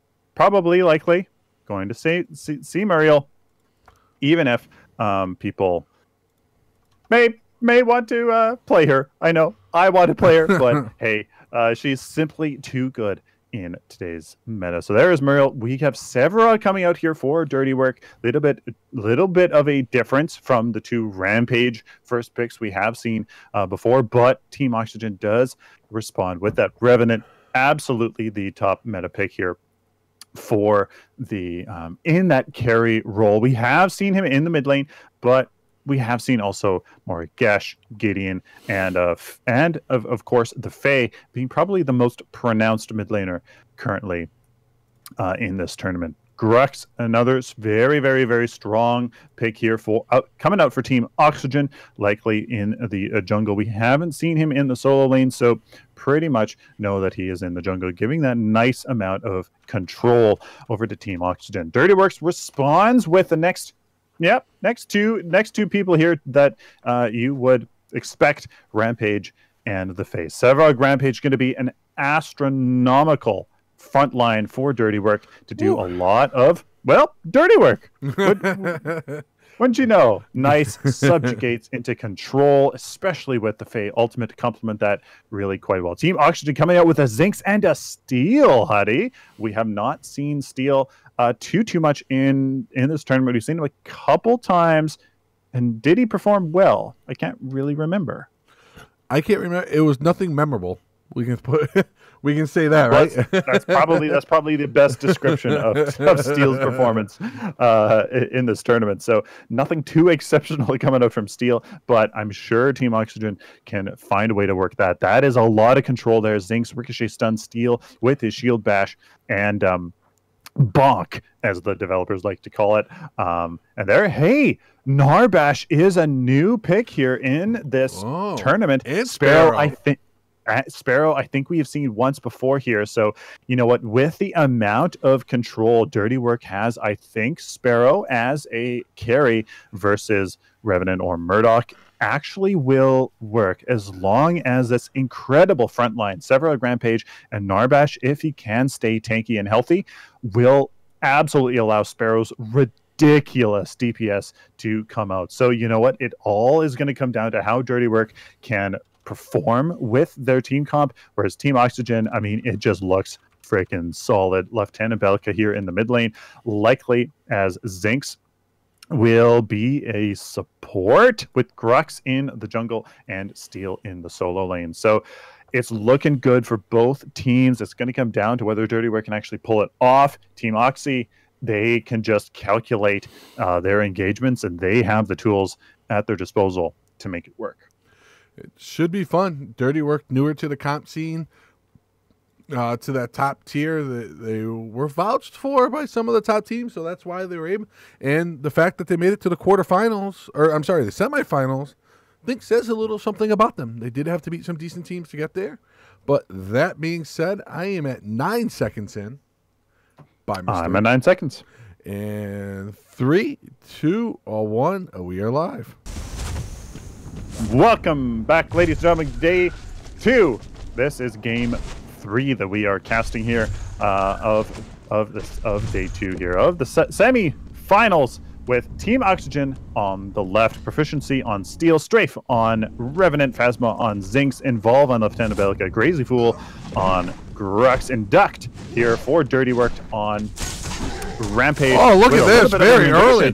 Going in early. They don't want them to get any of it. Tribal on Dirty Work going after Crazy Fool, trying to make a thing out of him. They don't like the Lone Wolf over there. Seismic Assault not going to be able to do anything. Early jungle invasion. I haven't seen that in 43 or what were we, 44 now? It says pre-42, really. Seeing that early jungle invasion. Haven't seen that in a long time, Huddy. Looks like, I mean, they do get wards out of it. They do get 2 very good jungle wards, and that, I think, puts definitely is going to put a Crazy Fool a little back on his normal rotation. But, I mean, not too much, as 1 kill does go to Induct there on Rampage. So, very interesting to see that for sure. Scruffy on the Fae, Hybrid on Sevarog, Tribal on Narbash, and Kylum on Sparrow. So Sparrow and the Fae and Belka going at it. You got the. Who's going to win this one, Huddy? Well, it is Involve. Involve is the most aggressive mid laner that I've had the privilege of casting. He's always up in someone's face. A lot of people, when the newly reformed Archon came, they saw Involve as a sub. They're like, how can Involve be a sub? Well, that lasted about 24 hours, and he became the main mid laner for Team Oxy. And he's good. He's aggressive. He's always does a great job of making other mid laners frustrated. Is the best way to put it. He's always knocking on your door. Always. He's absolutely frustrating to me when I go in the mid lane against him. As yes, that aggression pays off usually for Involve. We've seen that to great effect here. It'll just be interesting whether he picks up that Possessed Bryken to counter Scruffy's high amount of harass that I am expecting him to do here. Cybrid and Proficiency going to town in the solo lane. Look at that burst from Proficiency. That nice shield bash into some basics on Cybrid. It is really working really quite well. Proficiency likely going to, yeah, Exoskeleton pretty much ubiquitous on any solo laners. So that's going to be an interesting. Does the burst of steel counteract the amount of control and relative free harassment Cybrid gets with that Sylphin as well? Good. I'm surprised to see Proficiency up this far in Cybrid's face. Like, not caring. Just all the way up as steel in his face. And the jungler's going to have to go over and let him know that he's around. Oh, jumping over to the opposite side of the lane right now. Fast lane, they're all going down. Crazy Fool, the rotation going after Kaizum. They're going to get 2. Trying to get a little. Oh, he might not get him. He's trying to take as much of the tower damage as he can. And he's going to get away. Kaizum gets away when he's dancing. He's behind the tower. He survived. Who says Sparrow doesn't have any mobility? Oh, well, she does when she's playing Ring Around the Rosie with the tower. Great job by Kylum there to save that 2-person gank that was likely going to turn into a 2-0. So it's only a 1-0. Although Cybrid does win this solo lane with the help of Induct here. Came in from behind and put Proficiency in his place. So 3-1 for Dirty Work here so far, leading with a 1,000 gold advantage. And maybe some momentum here. Could Oxy be in a little bit of trouble? I know there's a lot of fan favorites of Oxy. Everyone loves him. There's some people in chat calling Involve the GOAT. He is very good. He is my favorite mid laner. But we should see what happens. Oh, that Strafe's going to have to get away. Got to watch out. Sparrow has that sneaky damage that adds up. With that passive, every time you hit an auto, you get a little extra damage from it. So over time, all of a sudden you're like, oh my god, where did that come from? And then her, what is it, Inner Fury or Rage with her ultimate? What is it called? What's Sparrow's ultimate called? Inner Fire. Inner Fire, thank you. Then it's just like, oh god, triple shot. Oh, let's follow Induct right now as he is invisible. Going up. Involve going for that buff, trying to get the buff, has no clue where he's at. And no, they let him get away. They let him get away. Meanwhile, stay with Induct. He's no, they're all backing off, resetting once again. Never mind. I thought for sure we were gonna have some action over there. I think they know. Here they go. I think they know that the here he is. He's coming out right behind Stray. Sparrow was able to take him out. Was able to kill one, but then they're gonna go down trading 2 for 1 right now. Are they gonna get 2, 3-1? That is a 2 for 1 there. Great job by Induct there, using the purple buff, the invis buff there to come in. Cybrid maybe in a bit of trouble, but no, unfortunately, Crazy Fool can't get there in time for the mid lane. So a great rotation here from Induct. They have to keep Strafe. They have to keep him back. They have to keep him from farming. He is only 1 kill so far. There, he is at 6 attribute points versus Kylem's 9 attribute points. Unless that is a replay bug, they're doing a fantastic job of keeping him at bay. Phasma has been getting some good ricochet stuns. Unfortunately, I don't know. I think the Narbash is providing too juicy a bait, and they keep taking it. Kylem is just allowed to harass Phasma here. I think that look at proficiency. Hits the bunk on Cyber. Cyber's in all kinds of trouble. He has to get away. There's about 400, 500 health, and he's getting away again and instantly recall. Look at Steel. If I told you pregame that Steel would be bullying Severog, would you believe me? Well, remember that the ablative armor that Steel has is going to cut down on the harassment of Severog a ton. Like, really, unless Severog uses all of his abilities all the time, proficiency is going to stay at 4 armor stacks, and that's going to reduce the damage that Severog has a ton. I mean, unless he wants to invest basics on the Steel, I mean, there's not much he's going to be able to do. Everyone just reset. Look at all the wards on the map right now around Fangtooth. 2 for each team right now. No one wants to give up that Fangtooth. And there's Sparrow just trying to clear out a tower. Don't want to get any damage on the tower. Smart use of her ultimate. Oh, I don't think it's going to be enough, though. She has to get out of there. Tribal possibly could have had a foot there to save it. Now they're just going to unload on the Chunky Monkey. And there's ult. He's going to get in. One obliterate, and it should finish him off. And with a 180 thunk spin, marinky linky dinky do, he was able to get out of that. Nice job by Tribal. Absolutely calculated. He knew exactly what Strafe was going for, and he stopped him in his tracks. So that was absolutely a guaranteed kill. I mean, Tribal just really just won that really, really well. So huge shout out to him for winning that, and they do have a siege advantage. Team Oxy pulls out the siege advantage, even though it hasn't been going too much in their favor, especially when they're 3 kills down. To be honest, maybe a replay bug as I see 2-4 and then 5-2, so I'm not too sure what that is. Dirty Works in position to take the first Fangtooth. They're going at it, but they need to get someone there fast, because Oxy is going to know that something's up, that no one's on the map, and here they go. They rotate over. Kylan going to get all that extra damage built up by hitting on Fangtooth. If this turns into a late fight, could be a little costly for him. Jumping over to Grunch over here. Crazy Fool with the smash grab, trying to just stall a little bit. He does get subjugated. He gets rooted, and let's say putting a lot of pressure on him, and he's going to get out. So Crazy Fool got in a little bit of trouble there, but was able to escape. So an early Fangtooth, or not early, 9-minute Fangtooth for Dirty Work. That's what Archon did to them yesterday. Yeah, and you know what? They had the advantage. The Archon had to retreat after that T1 pick in the duo lane and simply just retreat.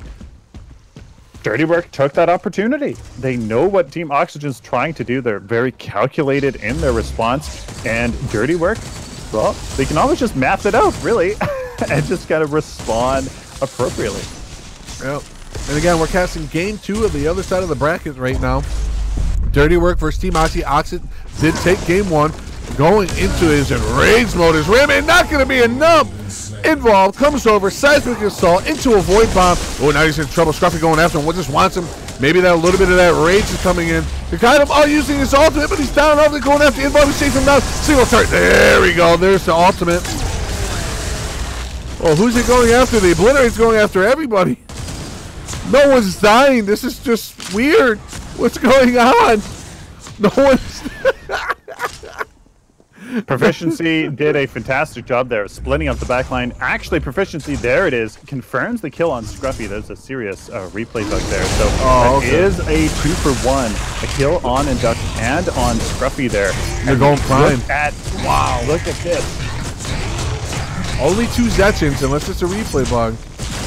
So 2 Zetchins in about 11 minutes. There's only going to be about 1,500, and they get it. 5-man, though. It does take 5 people. Still early for Prime. 5-man Prime. So they're going to have 20% damage boost for the next 2 minutes and 30 seconds. And they are 5-side. Snaking that invisible buff was Cybrid. He's going to have to get out of dodge here. They have lane pressure across the map. Don't have to worry about anything. So see if they continue to stay grouped and try to shove down this mid tower.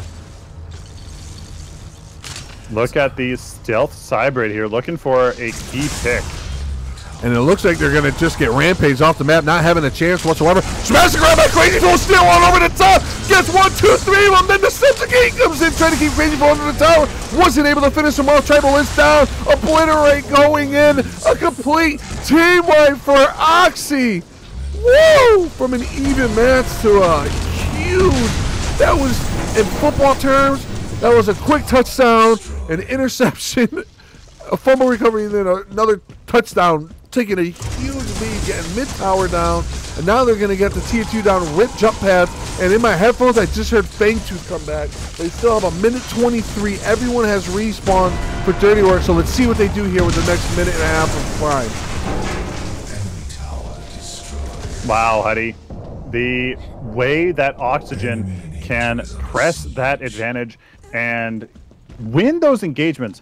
Cybrid was trying to set up a play with that purple buff. Unfortunately, he waited too long as Oxygen was just kind of converting that hit with a fantastic smash and grab from Crazy Fool and follow up with the rest of the team. It just Tribal caught out of position, trying to contest by himself. The Fangtooth just gave him another kill. They still have 30 seconds of Prime, and it looks like they may have a great opportunity to take a second inhib here. 13 minutes into the game. Another smash and grab by Crazy Fool. Uppercut, punch, it's all in the mind. Induct, he just did you a rhyme or something. I can't think of it. Going into his ultimate right there is Wraith going into the duel. Was not able to finish him off. Does it to something. 13 seconds left of Prime, and they're deciding to back. Oh, Strafe did get subjugated there.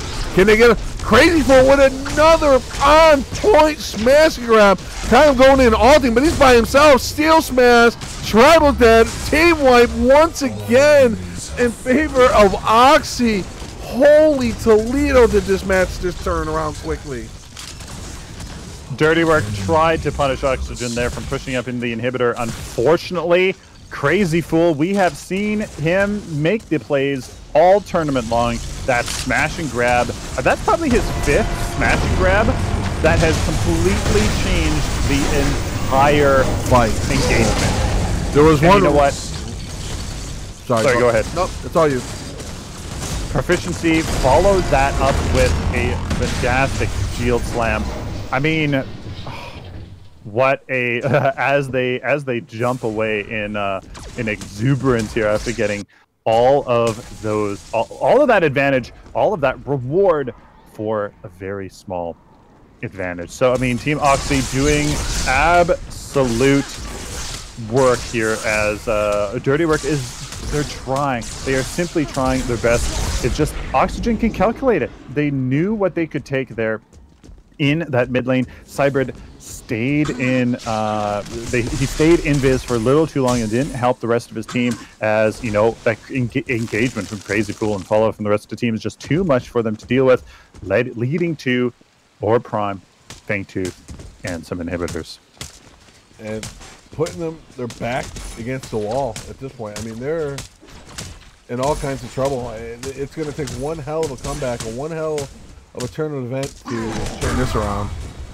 Oh, jeez. After this engagement here, we should get rid of some of these replay bugs. I'm stuck in a wall right now. Hold on. Here we go.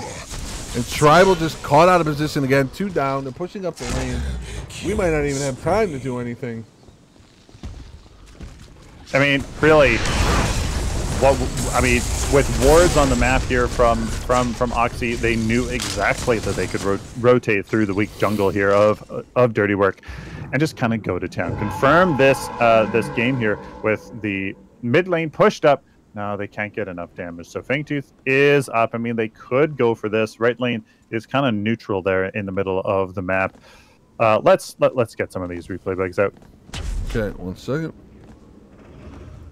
Minus 10. Plus 10. 1605, sir. 1605. And oh, perfect. Hey, look at that. It actually worked for once. 3, 2, 1, go. Yep, there it is. There's the Fangtooth. They know they have the time. They have wards. Look at these wards in the weak jungle for Dirty Work. They're going to back off. Yeah, not enough damage here just yet, as it is only the 16-minute mark. Woo! That's a grab once again. Crazy on point of these initiations for him. He is taking a ton of damage. I don't think he's going to get out of this one. And they were able to finish him off. Chasing him down right now is Dirty Work, proficiently putting that all to it. Stop being very efficient with his proficiency. Going in and stops the entire thing. Right now, Sevarog is caught in no man's land. Phasma is just stalling time, keeping the thing over. Windians are taking the tower down. I mean, the core down. And it's going to cost them a little bit at a time, a little bit at a time. Again, just being so far behind right now. They're at a huge disadvantage. They got to get in and out of these fights to have a chance. Unfortunately, we can see the economy going to town for Team Oxygen Proficiency, separating the entire team of Dirty Work, and just allowing the backline of Oxy to rip Cybrid apart. There you go. There you guys go. The advantage too strong for Dirty Work to hold off, as Oxygen showing very, very clear, calculated decisions as they take game 2. They take game 2, meaning they are the advancers to the finals against Archon. We have one heck of a match ahead of us. Oh, my gentle Jesus. The 3 players who left Oxy to form Archon against Oxy. What? Oh, boy. Here we go. Anything you want to talk about the builds real quick before we go into... Well, anything interesting here? Crazy Fool with that Yomi Guardian probably is a sign of how much sustain they had in some of those engagements, especially for proficiency. So, I mean, Yomi Guardian, we have seen that kind of come back. It was bugged, mitigating both ability and basic damage, but it is absolutely perfect. Power, max health, and basic armor, exactly what you need for a frontliner, even for a support almost. Like, it is a absolutely fantastic card. Blitz Rush on Revenant is so damn good, able to move around, confirm those kills. Escape is just a fantastic card here. Scruffy, Invader Mage, and Blitz Rush, again, pretty much exactly what you need on somebody with no mobility. Sevarog with Vital Waters and Flame Possession for that great sustain. Unfortunately, simply just wasn't enough. And that's really all we're going to say about this, because, hey, I want to get into the finals, man. you want to get into the finals? Why would you want to do anything like that? I don't know, honey. I mean, why would we get into the finals? What's fun about the finals? Give me one. Oh, it may be something between Oxy and Archon. I'm not sure. You think so? Sorry. I may and may not have been stalling for studio stuff, just to put it out there.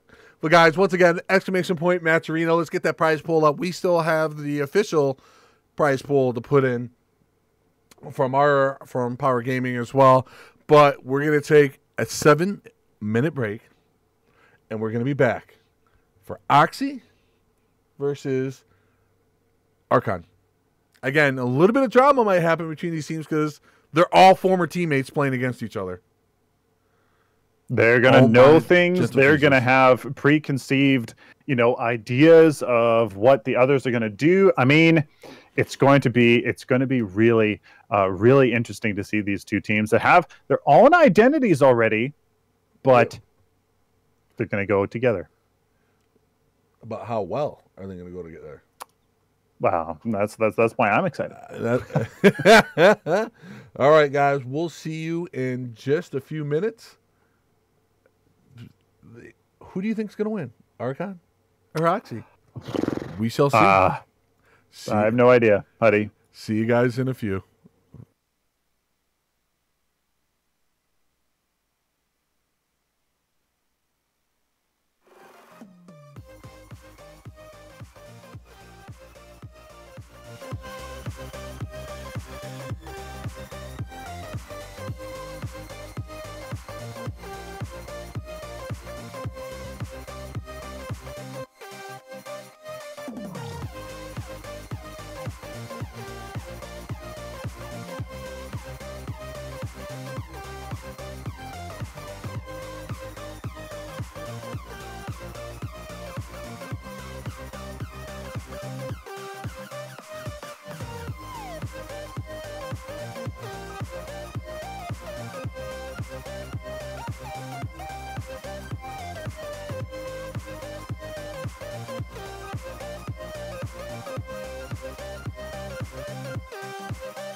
Too hard, you did like you did.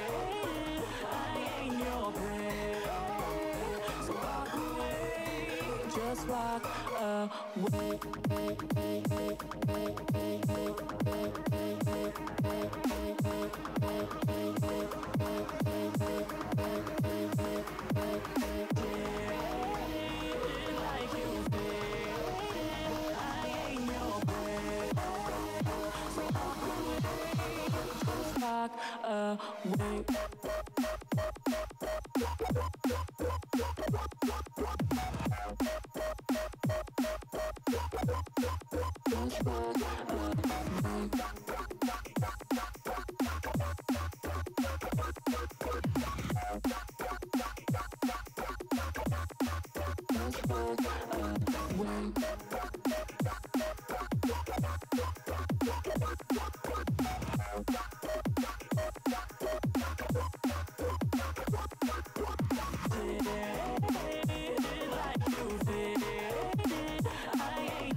Just walk away.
Whenever you're hiding from the storm,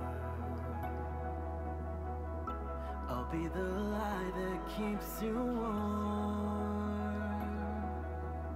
In an unfamiliar place, I will be the guiding face you know, waiting to take you home. Oh. Through the fire we will go, underneath the sparks we glow. Take a chance, we don't have long, we'll be burning on and on.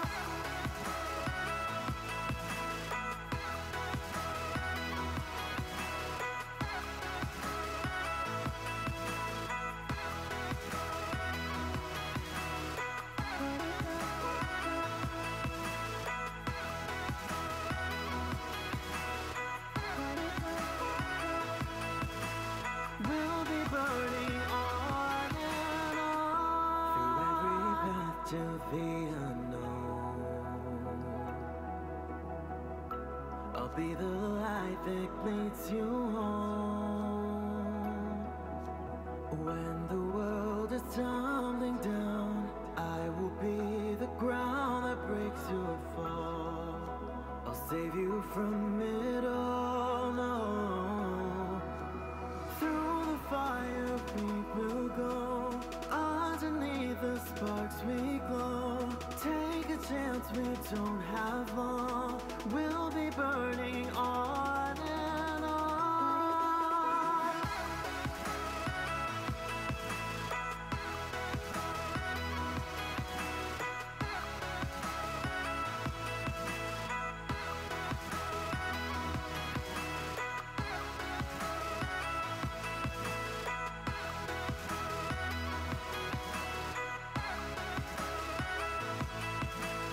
We'll be burning on and on.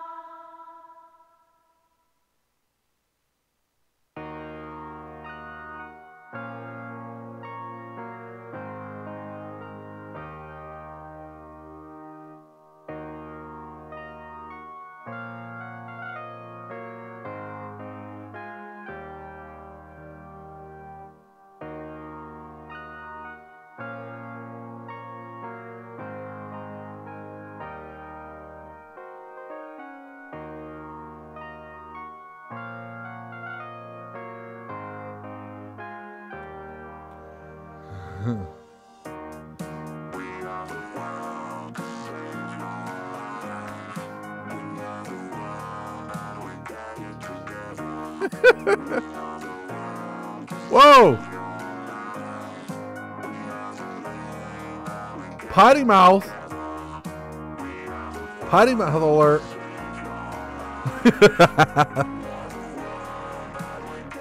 Little bit of a potty mouth because yeah, that's crazy. So I'm glad- looks like I am Yes. maybe a bit muted. Good thing with the potty mouth. Oh, there you go. Yeah, guys, I was just saying how excited I am, and that this smile is even more genuine than normal because it's freaking Oxygen versus Archon. Like, oh, I am so pumped, Huddy. I'm shaking. Like, guys, bet that Matcherino, guys. It's at $60 out of 50, 500. Don't worry, we have a few. We have a few of the sponsors that money is to come, but guys, get in there, use those codes at the bottom left of your screen, get hyped for these players, and have something for them to fight for.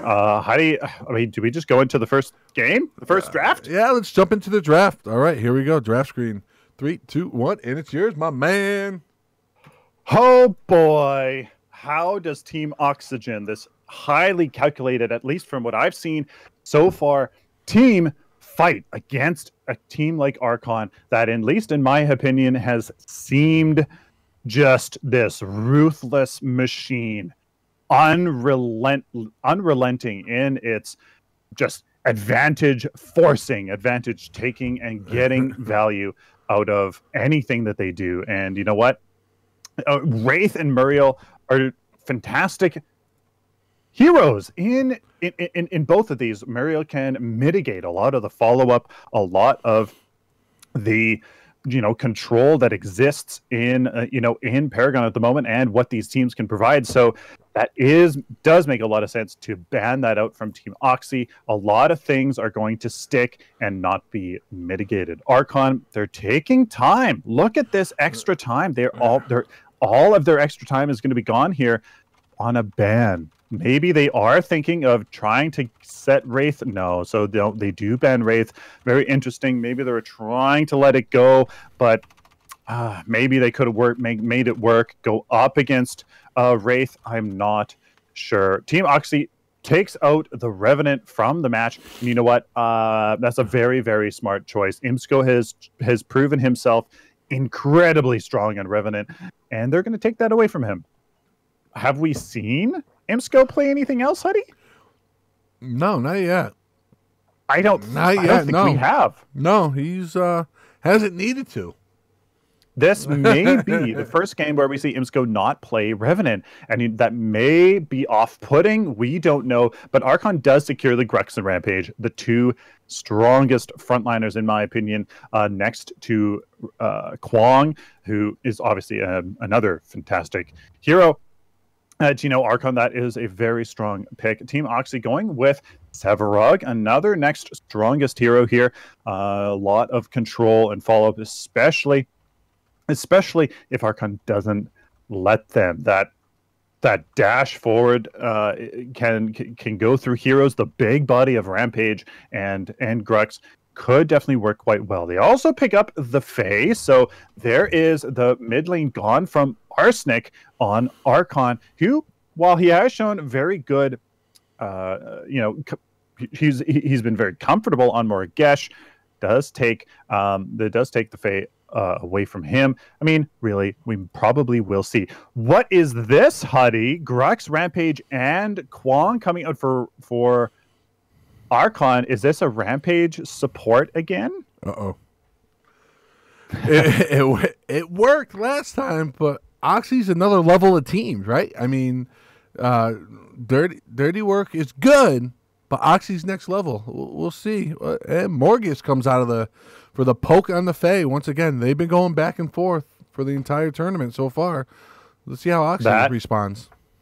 That is the absolute comfort pick here from Arsenic on that Morgesh, and he's shown that he can absolutely make that work. Squishy target like the Fae and the Revenant, he really focus on marking, taking down pretty early in an engagement if there's some focus on those heroes. We have Zinx coming out for Team Oxy. Likely the support that we have been seeing all tournament is very, very strong. The Ricochet stun can easily turn into a 2-3 person stun.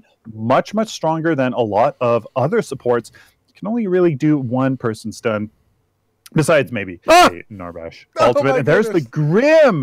All right, let me write this down. Huddy, Grim. Huddy, if Grim. If they make Grim work, I'm gonna give him a hug somehow. I'm gonna like fly over and give Imsco a hug because wow, I don't know what to say.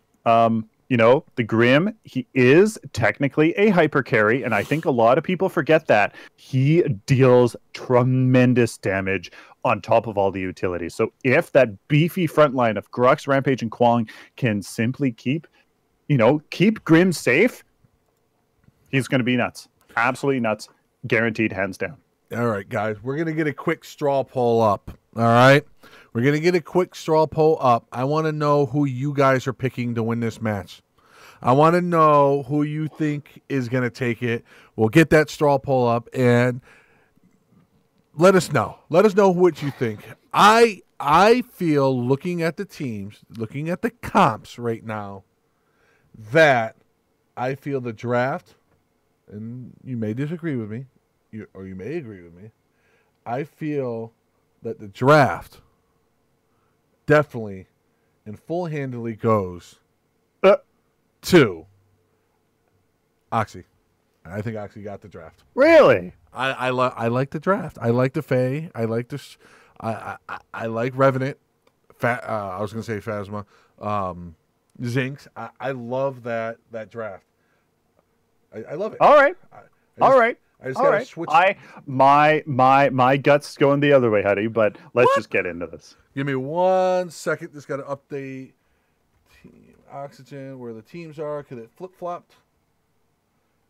And guys, if that Matcherino code does not work, that is okay. There will be new ones generated. I do believe that just means that the maximum usage of that code is used. So don't worry about that.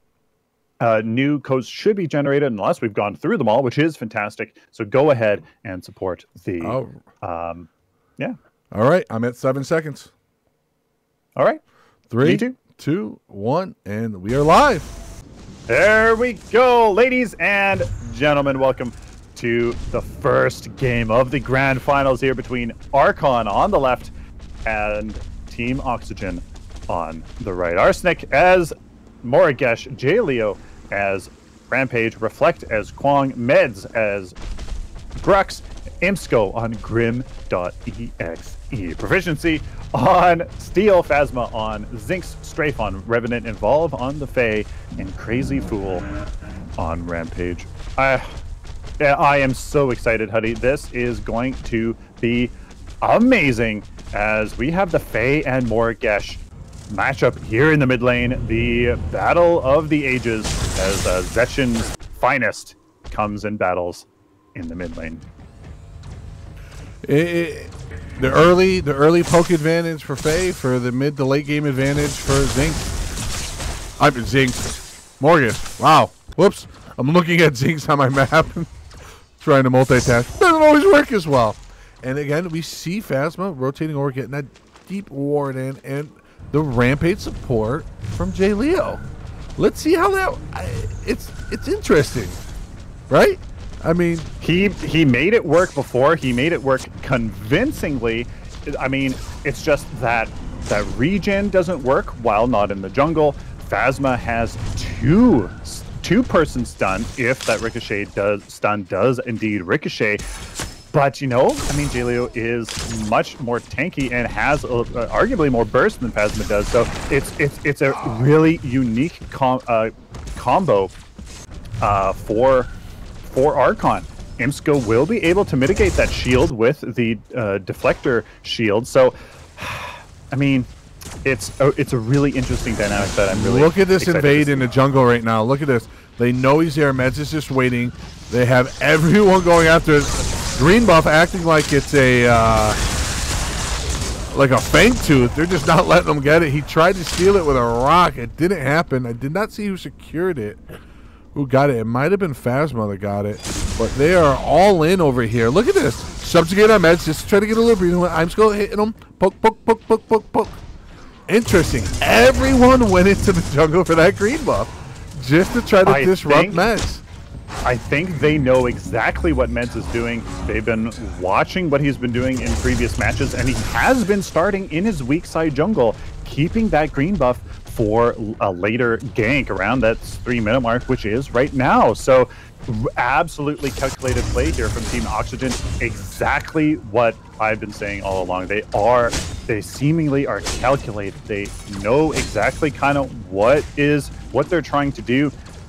And they did it. Fantastic rotation there to secure the green buff. Imsco with the superb displacement blast to isolate, I believe it was Strafe or maybe Phasma, but unfortunately there was no follow-up there from Julio or Meds. Wasn't close enough for the smash and grab. So it was looking like a play was going to be made, but unfortunately nothing. Yeah, nothing really happened. Snooze fest like usual. Long versus Steel there in the solo lane. Proficiency Reflect, very cautious, not wanting to let any of their opponents, kind of get a free kill, get up. They are going into Vitality for those possessed Brikens. Both have mana reactor gems, so I mean, really, it's going to be one big snooze fest. Whoever can rotate better and be a better influence is going to be really the deciding factor there for that solo lane.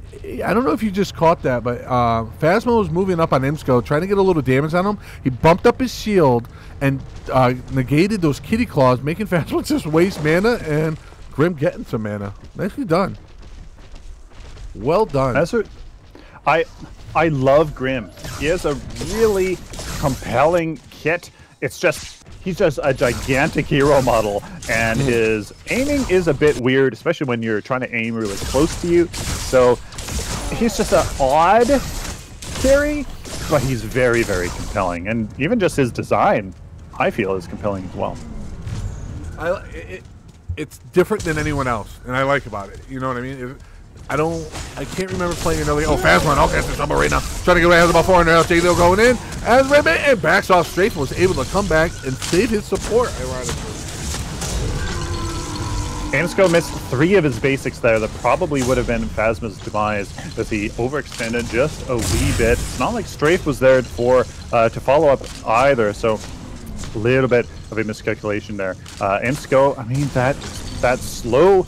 That suppression mode has been tremendously buffed, almost close to 50%, I do believe, at level 1. So very close call for Phasma there in the duo lane.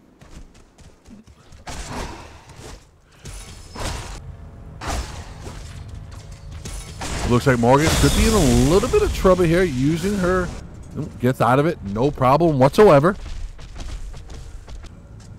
Again, that Swarm is a very good tool to both engage and disengage. It is really surprising that a lot of people forget about the health regen. So engaging through a minion wave, especially when you aren't at full health, of course, is a good value. But disengaging through minion waves, getting that health regen is effective.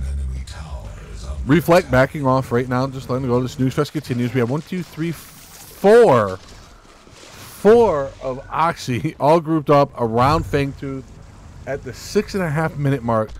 They both go at it for that 9-minute mark. Arsenic trying not to let, just throwing that swarm around to try to pick and poke wherever he can. Just annoying. They didn't have eyes. Goodness, on Meds.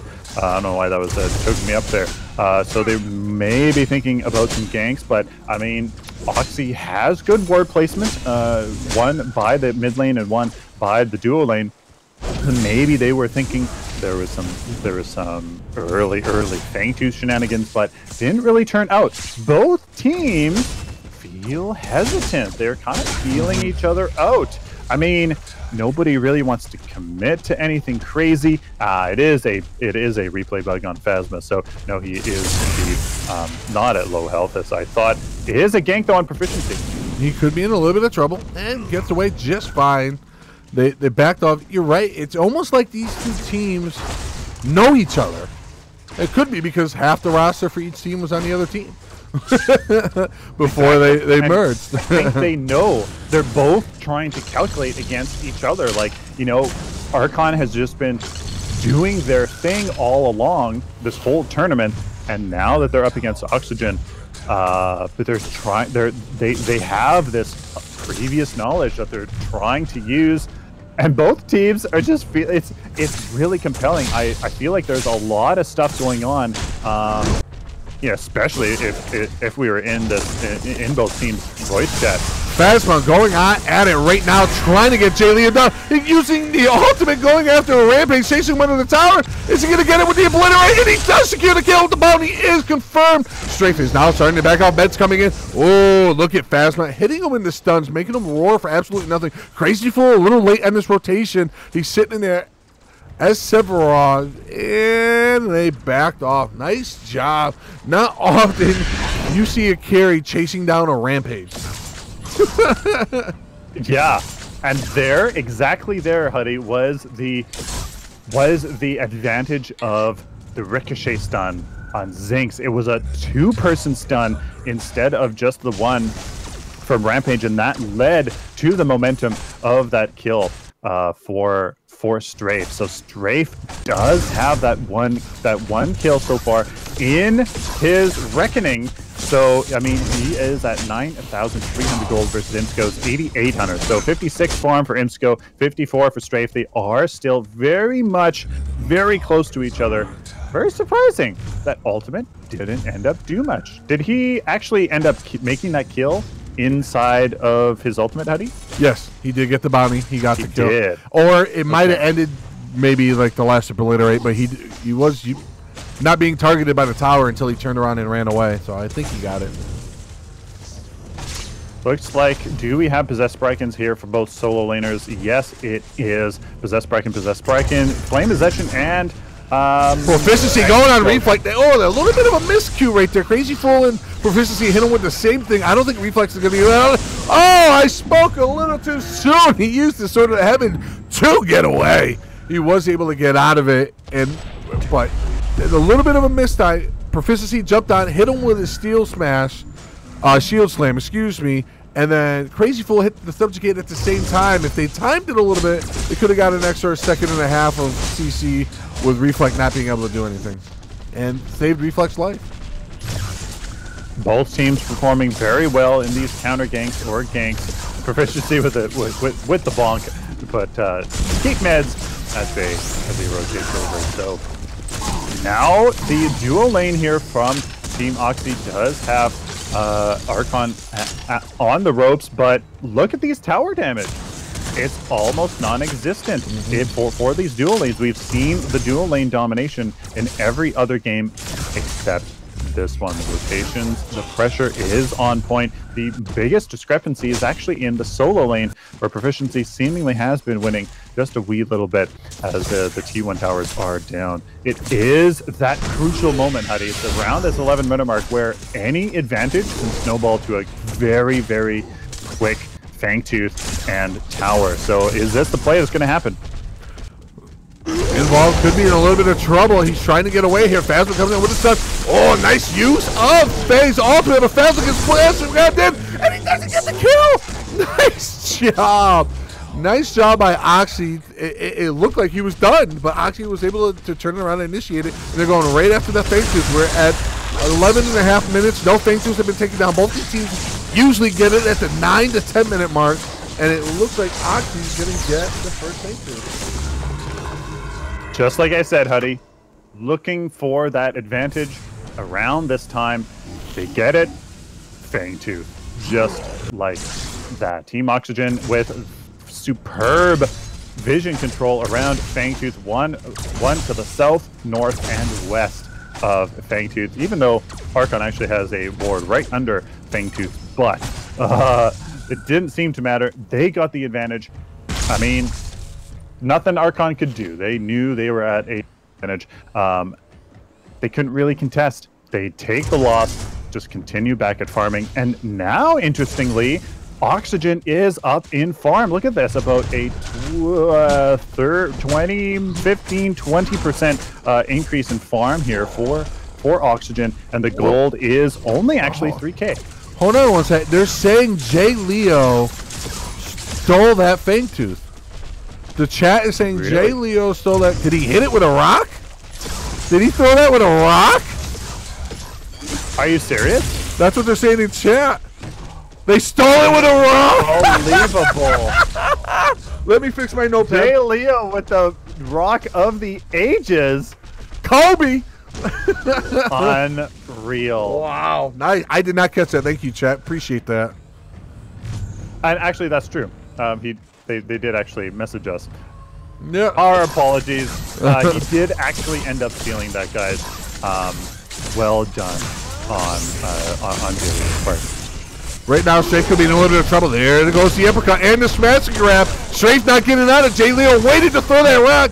Nicely done. Kept the CC train going as long as he possibly could. You saw the timing going right there. Excellent job, Jay Leo. As a support rampage. It's still weird because I see Jay Leo rampage. I'm thinking jungle. Right? That's what was the reboot for over a year. That's what we all know him from. Let's fix some of these. Oh, hold on 1 second. Reflex gets subjugated. Proficiency all over him. He does have his sword down. Then you're seeing Crazy Fool. Now they're splitting up, waiting for him to go back, and he is going to escape out of it. Faye looks like she's running for her life right now as Grux is coming from him. Med's just bunny hopping around, jumping around, and they are resetting. Let's fix some of these bugs. Whew. Back and forth. 1408. Where are you heading? 1410. Always ahead of me, just a few seconds. All right. That's what us Americans are good for. All right, ready? 3, 2, 1, go. Zing! Nice. Us slow Canadians. Hey. Oh, dear. So, first tier 1 tower goes down here for Archon, opening up the map maybe here as Strafe and Phasma won't have that tower to hide under. So Imsco going back. I'm going to kind of reset after this. And maybe, yeah, utilize that Fangtooth. I was kind of wondering before why the gold wasn't too much. Like, it was only a 3 gold difference when I looked, and I was like, a 3k gold difference. And I was kind of wondering. So, unbelievable rock there from Jay Leo. The gold here is 67,000 to 63,000 here now for Archon. So they are back into this game almost, well, I guess they were never out of it, really. As they have that advantage. They have the siege advantage. They have Fangtooth advantage. What are they going to do with it? Let's see what they go. Right now, it looks like Crazy Fool and Phasma both, I think they're both invisible. Chasing down Med. Missing the subjugate is Crazy Fool. He has to hit that subjugate to have a chance here. Trying to get out to get you a good view. As they continue to focus on Meds, there's 2 separate fights happening. Trying to stay with both of them for you right now. And it looks like they're traded 1 for 1. Invol gets tracked down by the aimbot himself. Imsco's ultimate of GTFO, right? GTF? I can't remember. Yeah. I haven't played them since Legacy. Wow. Gyro stabilized force orb or something like that. Great to see Grim doing something. They are going to press this advantage here. It's only a one person advantage. It is 3-3-2 here. There's Phasma and Strafe. They should concede this, and that is exactly what they do. 1 person advantage, especially not with somebody like Morgesh for the good amount of damage and confirmability. They do indeed go back. So 3 flame possessions here for Archon, 2 for Oxygen. 1 is on their offlaner, so they will be a little bit behind in that part. Are they going for Orb? Are they actually going for it, or is this a bait? I think this... No, they're going. They're going. How many sections do they have? 2? They have 2, and 1's in the offlaner. Proficiency is trying to make his way over. Well, miss rocks everywhere, but the GTFO hits, because that never misses. Now, thanks to now, Proficiency got a 3-on-1 over there. Meanwhile, Jay Leo's going on it. Then we just heard the Steel Slam coming over the top. Meds, look at that, stunned by Phasma, trying to keep him alive. Arsenic is dead. Coming in right now is Meds. Proficiency, Crazy Fool's almost dead. Oh, so to the heavens, he is gone. Proficiency, now it's the next one lined up. Meds, crash, boom, punch. Get out of here. Phasma hitting that a little. This will be a prime. Oh, I may have said it a little soon. Going in. Oh, my goodness, Strafe uses the ultimate to go in and kill and take off the map. Excuse me. And they're still not done. They're still fighting on each other. Phasma did Phasma get the steal? No, he didn't. No, Meds has it. Okay. Wowzers. That was well played by Strafe. Took Imsco off the map, not allowing him to get the OP. Let's pause and fix these replay bugs here. Wait for the prime timer to go down. Otherwise, the prime timer will be off. So they're going in right now, just trying to shove down the tower. I'm at 1804, 1805, 1806. Perfect. Unbelievable. Yeah. Backing off right now. They're gonna get Fang Tooth, right? Because they don't have enough. So who has Orb Prime? It's not showing up on my part. Archon has it. Archon. Yeah, reflex glowing on my screen. Okay, man, these bugs. Sorry, ladies and gentlemen, I'm seeing nothing, Sean. No, I know nothing. Archon is going to take this advantage in their favor. Take a second Fang Tooth with that crazy rock there. So there is the second Fang Tooth. They almost have siege advantage. What are they going to do? No lane is pushed in their favor, so they unfortunately can't go straight into confirming some siege objectives. But, I mean, well done. Absolutely well done. Team Oxygen looked like they were in a good position for that Orb Prime bait. I mean, it was a fairly good call. Archon did have to go all the way back to base, but unfortunately, when they tried to re-engage after the bait, it didn't work out. Going in, trying to get this objective. They got the Fang Tooth. Now they want to get the second tower. Subjugate on Meds. Backing off. Reflex absorbing. No, I'm sorry. That's still Meds taking damage from the tower. They still have 30 seconds with Reflex having Prime. I'm not sure who else has it on the team, as we do have a few glitches going on right now, but they do have pressure. They're going to probably clear this wave, wait for the next wave, and then siege that inhibitor and try to get it down. 20 seconds left of OP. Oh, and now they're backing off. The only advantage at this point that they have is Orb Prime. None of the lanes are pushed against, or that are pushed with them, so that is not going to take a member of Team Oxygen away to deal with it. So they do concede, they do retreat. Very good, good response. Let's fix here. these replay bugs real quick. There we go. Back 10, plus 10. 2015. 2013, of course. USA. USA. All right, I'm ready. 3, 2, 1, go. Okay, so let's take a quick look at the builds here while each team kind of resets, goes back into their lanes. There's really nothing to do with the waves here at the mid of the map. Meds, Unbroken Spirit, Session, and Tyrant, exactly what we've seen from almost every single jungler here. So far, the Tyrant is just too good at damage and value. Only 6 points for for actually more than a 13 point cost card. So the math for Tyrant is fantastic. Numbing Rogue already for Reflect is going to provide insane damage mitigation for his whole team, as well as Arcane Dancer coming out here for Jaleo. So his burst, anti-burst, is only added on top to his naturally high health pool, plus his ultimate for that sustain. Anything else interesting involved? Has application engine out already? Arsenic, it's not showing up here on my screen. He may very much have it, as he has two agility and 14 intellect. Yeah. Amplified Engineer, man, it sneaks up on you. You don't realize it. You're like, oh, I got all this health. I'm in good shape. And then, oh, what? 12% of my health just came off already on top of everything else?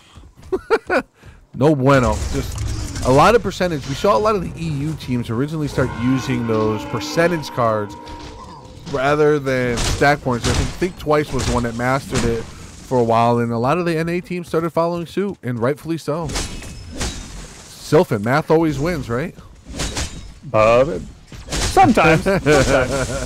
But sometimes when the math says one thing, there's a lot of exterior implications that can steer final judgment of a card's viability kind of away from what you would expect. So yeah, while the math is very good to inform you, it still has to be taken with the reality of the rest of everything. So looks like there is some position around Fangtooth. The ward vision game is in Archon's favor here, although it's going to soon be changed. Your Fastman is going to be clearing this ward, although yes, we got video in right here.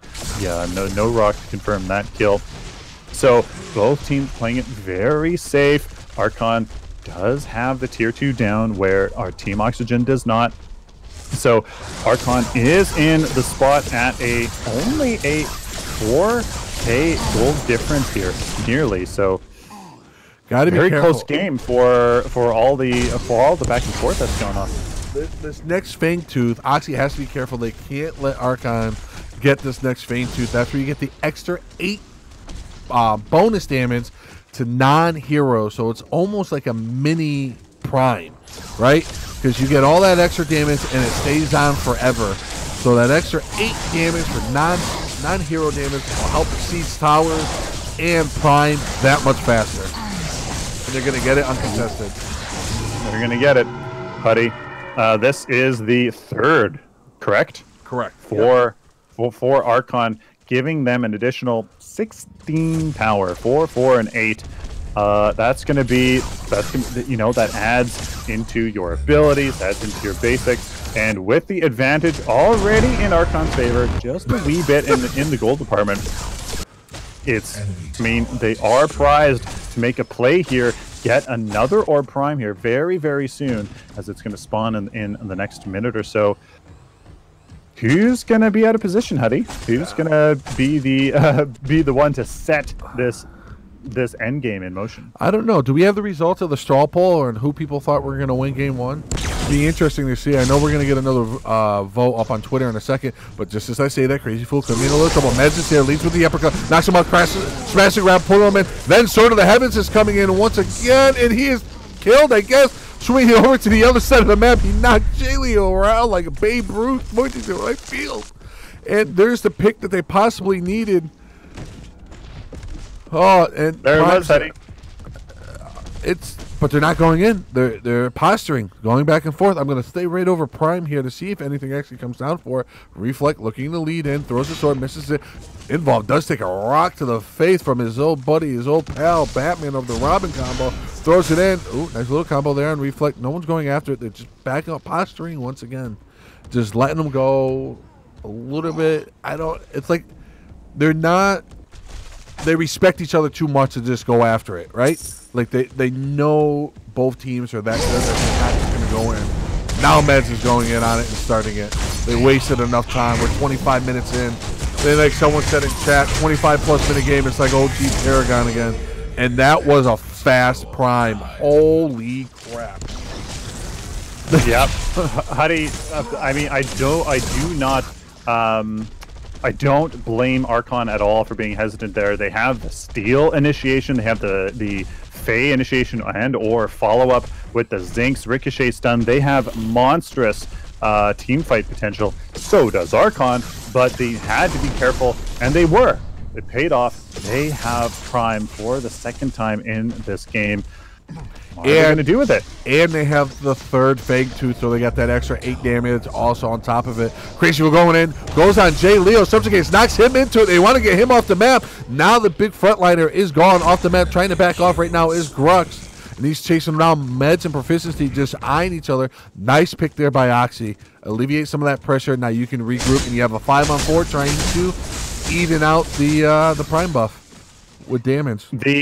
This really smart thing of taking Jaleo off the map is that with his Arcane Dancer gone, he can't mitigate that burst. And he probably couldn't even have pressed his button in that pick there, as he is off the map. As that burst mitigation followed up by his ultimate that basically mitigates any sustained damage is why he is such a strong force as a pseudo support-y kind of damage dealer. Yeah. Like, you know, it's a really strong pick by Jaleo, and they're using it very, very strongly. Oh, jump it in. Oh, let me get over there. Oh, Meds got caught out. About to get picked off again. Does die. Nice job, Proficiency coming over the top here. whiffs everyone. Reflect trying to get out of it. Crazy Fool and Jay Leo going back and forth right now. Still have to be careful. Imsco still has Prime. He has that extra damage right now, and his supports there. Nice separation, staying with it. Proficiency, having to use the shield to try to stay alive. Don't think it's going to be enough. Rampage did kill him. Crazy Phil is dead also. Yeah, his character's still on the map. So as they still have 15 seconds of Prime, we have a ton of glitches. We'll fix it right after this. But Oxy doing a great job of trying to negate all the Prime. By the time they get to this in-hit, Prime is going to be over. Are they going to be able to get back in time to support it? You know, Oxygen did a very good job at calculating the picks of Jay Leo. But Meds, unfortunately, the utility from Imsco actually turned that engagement around. The slow, disabled further picks of Imsco and Jay Leo, I do believe that had respawned there in the backline. So it did kind of save Archon's butt there from having that an equal trade 3 for 3 into just a 3 for 2. So let's fix these. Yep. $3 All right, 28-42. And you good? You there? Yep, I'm good. 3, 2, 1, go. Okay. Interesting. Huddy, it's another stalemate. Yeah. Well, the lanes are back in the mid lane. Orb primes are down. Fangtooth is not available. It comes down to yet another play. Archon is 20,000 gold ahead. Wow. 20,000. So, I mean, is it on the optimal people? Is it on their carry? Imsco is 32,000 gold ahead. Maybe a replay bug here. I'm seeing Guard Piercer and Wound Seeker versus Strafe. Heavy Hitter and Death Crawler. My God, man. That is going to be absolutely monstrous damage. The math for that, I mean, his Hellfires are going to be just, what? Deletion. 700, I think? Like, it's going to be insane. That might be why Severall got taken off the map instantly in that team fight. Oh, absolutely. They have to get it. They have to get a Fangtooth or two to try to come back. Get a Fangtooth or two, win a team fight, and grab Prime. Oxy has a big ladder to climb, but not out of it. As if you're gonna lose an inhib, you want to lose the middle inhib, right? I mean, that way you're always in the center of the fight. You can get there, and they're gonna get their first Fangtooth, it looks like, but it's taking them a little while to get it down. They don't. They have 2 flames here. Crazy Fuel and Proficiency. They may be saving it for Prime, but no. Prime, there is going to be enough time for Flame to come off. So there is the first Fangtooth for Team Oxygen, decreasing that economy gap by to only 12,000 now. So, hey, it's looking more and more like Oxy can maybe come back from this. Yeah, there is the middle inhibitor, but of all the inhibitors to go, I personally think middle is probably the best one. That almost provides a anchor point that you can rotate from. And it could be free farm if no pressure's put on. But we know Archon, they're going to put pressure on. They're going in. They're going after that T2 right now. And Oxy gives it up as they're trying to recruit right now. They have plenty of time with the mid being pushed up as far. They're going to have to get this next wave in to get the siege. Reflect hits a nice sword, does a little damage on Phasma there. Here comes the siege. Are they going to go in or are they going to back off? It looks like they're just stalling because that other opposite side of the lane is building up against them as well. Or in favor of Archon against Oxy. All they have to do here is siege this inhibitor. The mid lane will push in their advantage, pull people away. The right lane may be in their favor. I actually think Proficiency may not have set that. So they have the lane pressure. They just have to wait. They have to wait until somebody has to deal with that mid lane. Going in right now, they're going after trying to get that second inhibitor down. Don't quite have the minions in there to do it, so they're backing off. Once again, right now, honestly, it just looks like Archon stalling. And they back off. Yep. I guess they don't feel too confident here. The gold advantage here is only at 6,000 now. Team Oxy is really utilizing this mid lane inhibitor down to their advantage, simply farming off of it. And you know what? Again, I would not put it past Team Oxy to make a comeback here. They're all gathering around Prime right now. They're all getting ready to go into Prime. They know this team fight can change it. Woo! Going up high is Proficiency, dropping on top of Leo is still alive, or he might be deleted. I don't know. Phasma eating up as much damage as he can from Meds, taking off, going into his ultimate is the one, the only Strafe, getting that bounty, killing him. Involve goes down as well. Strafe is the only one left alive. He's going to try to back off. I don't think he's getting away from Meds. Meds, there he goes. Hits the uppercut.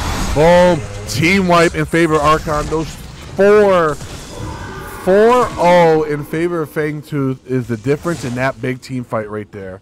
Holy Toledo. That's good. Extra power went miles, Huddy.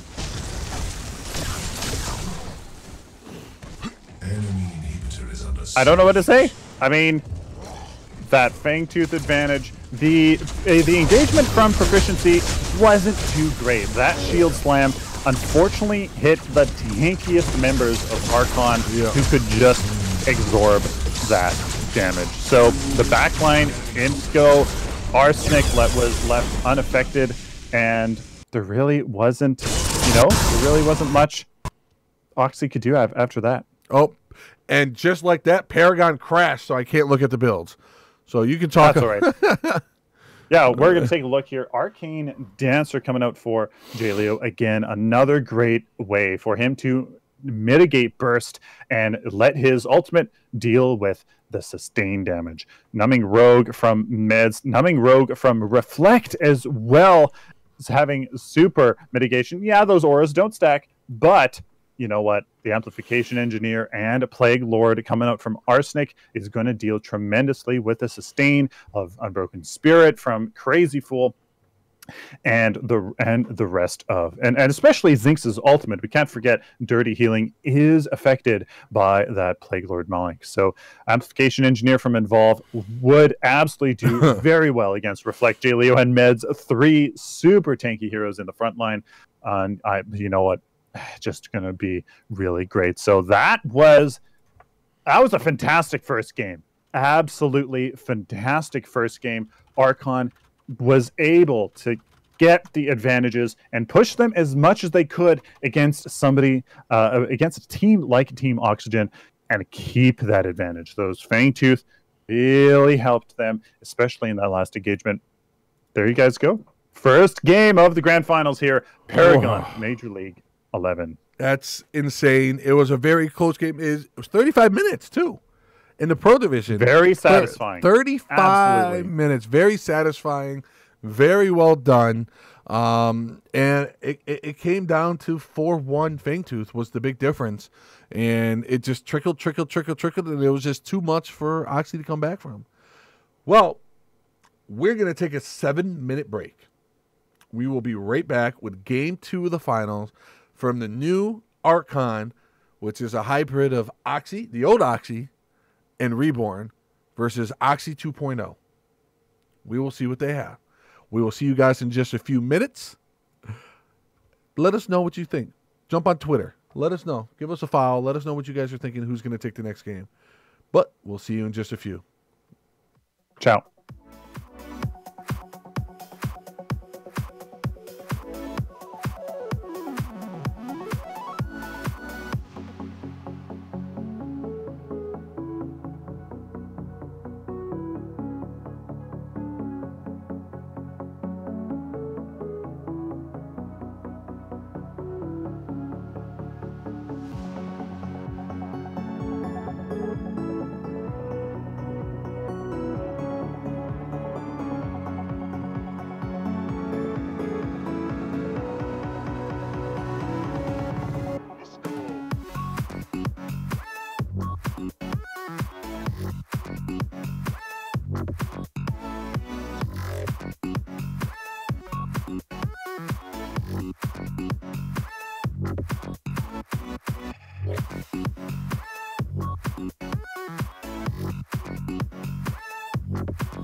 Wish all the hashtags, likes, and tweets would find a way to get lost. Yeah, and when I pull up to the scene, I wonder what the hell is the cost. And yeah, I know you've never seen nothing like this before. Yeah, but this is different. You deserve to find some self-comfort. So find a way to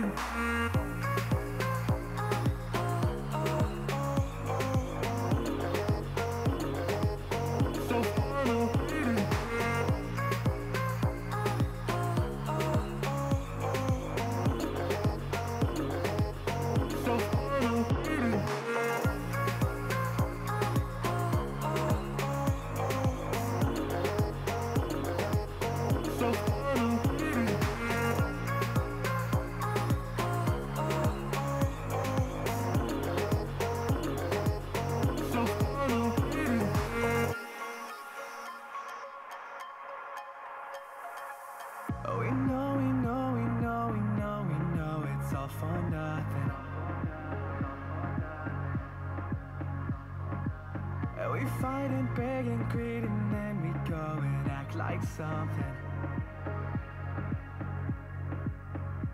and our hearts burn with the heat of 1,000 suns.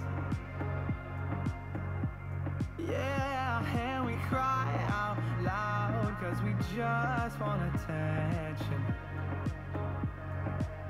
Alright, and we feel alive from a fake medium. Yeah, I won't accept this life the fate is given. So find a way to get lost. So find a way to get lost. Just find a way to get lost. Yeah, we'll find a way to get lost. So find a way to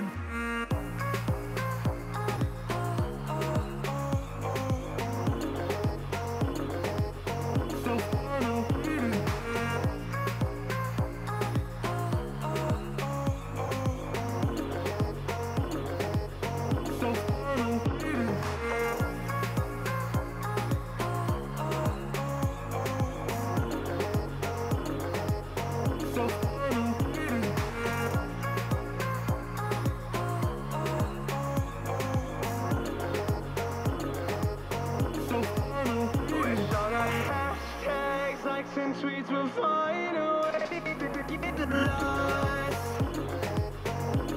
Yeah, and when I pull up to the scene, I wonder what the hell is the cost. And yeah, I know you've never seen nothing like this before. Yeah, but this is different, but yeah, I deserve to find some self-comfort.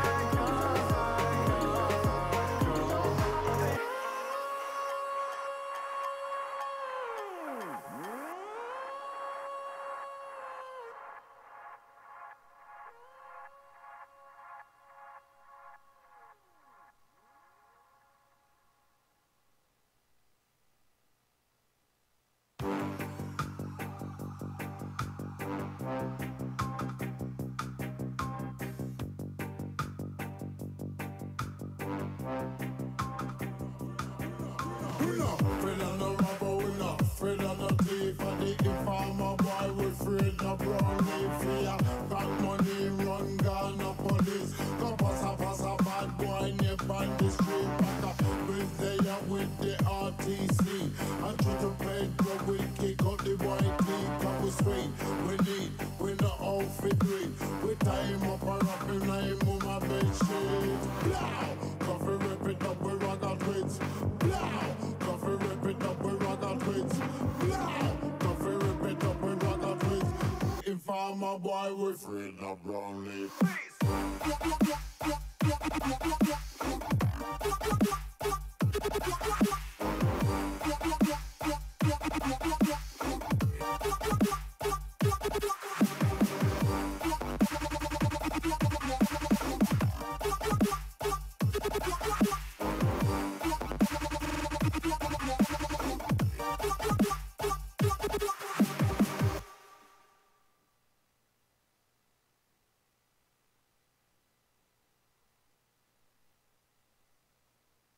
live. Ladies and gentlemen, back to game 2 of the grand finals here at Paragon Major League. Woo. 11. I am your analyst, Sylphin. And I'm your play-by-play, Huddy GTV. What's going on, people? In case you guys somehow maybe didn't know, I don't know. Yeah. You guys, game 1 was absolutely freaking amazing. Game 2, I'm going to assume is going to be no less different. So if you guys want to support these players directly, straight to the players, head on over to that Matcherino link, ! Matcherino, and donate to support your competitive scene. The codes, I was actually finally told, yeah, we've ran out of them. You guys are so amazing. We've used every single code that we have, Matcherino.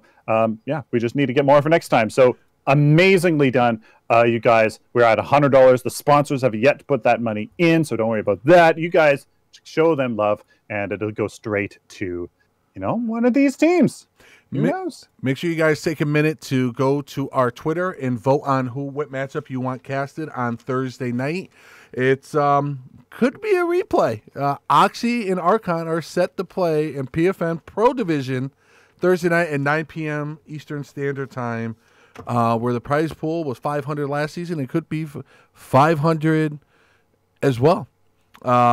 We do not give the match IDs out. If you want the match IDs, you have to reach out to the teams yourself and get them. We do that out of courtesy for them, because it's not ours to give away. Anyways, that being said, I'm ready to jump right into this draft. You ready, Sylphin? I'm ready. 3, 2, 1, and the draft is yours, sir.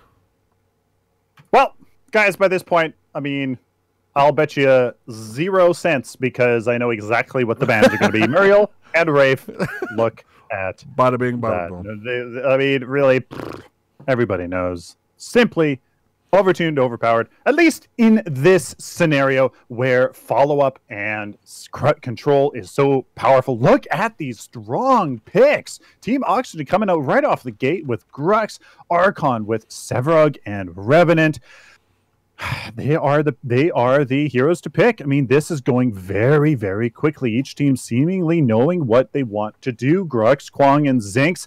The follow-up on Oxygen is going to be very strong, but Archon as well. We have Rampage, which is one of the top-picked heroes that we haven't seen yet in this draft. So I'm assuming Rampage, yeah, there it is. Probably on J. Leo once again with the Severog in the solo lane. Rampage support. Very, very, very, very interesting. The contestation over objectives, I think, validates the Rampage as support, as he can still get that regeneration while those very important objectives are taken. And look at this, Decker as a support. Is that Rampage jungle? Yeah, it's going to be Rampage jungle coming in with a little more CC. I do like the traditional support, and I'm going to put Zinx as a traditional support in today's meta because she has a slow and she has a stun. So she has 2 of the 3 things needed for a support. Okay, so interesting.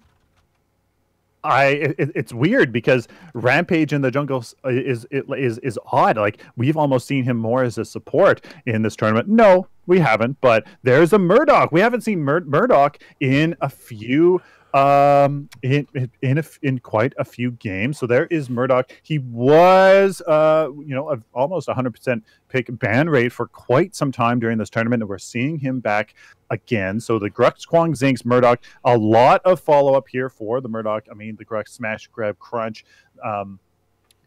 pardon me, the Kwang, Judgment of Heaven, Zinx, Ricochet, Stun. I mean, that's going to provide a lot of peel and control for the Murdoch, pardon me, for the Murdoch to go to town. Who else is left here for Archon? If it's not going to be Lieutenant Bellica, it's either going to be the Fae or Moragesh. Depends on what they need. They already have a ton of control. Severog, Rampage, and Decker. I wouldn't be surprised if Arsenic goes for that Moragesh pick that he has proven to work, and it's the Fae. Okay, I almost anticipated Moragesh with the amount of control, but they, I think, are stacking on that control. Archon, the fluid, ruthless nature, I think so far, they're really going for this. Decker follow up with the Fae ultimate. I mean, that's going to be great. Battlefield manipulation, especially around the objectives, which, as we've seen, are so darn important. But Team Oxygen as well. The Kwang Judgment of Heaven's going to keep people out of position. The Grux can then control them, and Belka can just simply follow it up, and Zinx is there as well. So, I mean, Archon's looking really strong with this pick, but I don't put it past Oxygen whatsoever to, make things work with that comp either. Either do I. And you know what? I'm 7 seconds. Are you ready? I'm ready. 3, 2, 1. Let's go. Boys and girls, we are live. Game 2 of the grand finals. Ladies and gentlemen, Archon can take this game. It is a life or death here for Team Oxygen, who is on the left. Proficiency on Kwang, Phasma on Zinx, Strafe on Murdoch, Involve on Lieutenant Bellica, Crazy Fool on Grux. He has been such an MVP in this tournament, making absolutely sick plays single-handedly with that smash and grab. Arsenic on Archon here. On the Fae, Leo Grande on Decker, Reflect on Severog, Meds on Rampage, Imsco on Revenant. Interesting. I just look where Zinx and J. Leo are hiding. They're both just outside of the pit, waiting for one of them to make the move. And J. Leo comes in, and then Phasma comes in, like baiting each other, like saying, "I dare you! I dare you to come off." They're playing peekaboo. They're playing peekaboo around the corner, just checking for those early game ganks that we have seen so far. Absolutely. We saw a 30-second gank in, what was it, Dirty Work versus Oxy. In the first 30 seconds, we had a 5-man rotation in the jungle with the green buff. Look at Involve here, taking the lesser half of this harassment here. Although Imsco is actually maybe going down here. Phasma and Strafe almost able to confirm that double ricochet stun follow-up, but no, Imsco unfortunately has to be very careful. Just go back to base and don't give that early game advantage with the kill to Team Oxygen. So Phasma Strafe utilizing that double ricochet stun a ton, and you know what? I have seen it time and time again. Phasma absolutely doing phenomenal jobs of landing that ricochet stun at the perfect time. And it's just, I mean, it makes easy work for Strafe to follow that up.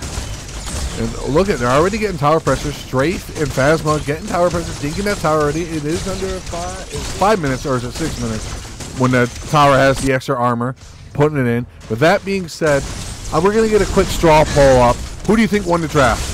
We'll put it up in chat and just say, Crazy will try to go in. See there with a nice stun. Imsco is in no man's land, though. He's going to go down. No way he gets out of that. They just drove the tower. Nice job by Crazy Fool and Strafe and Phasma going in there to take care of it.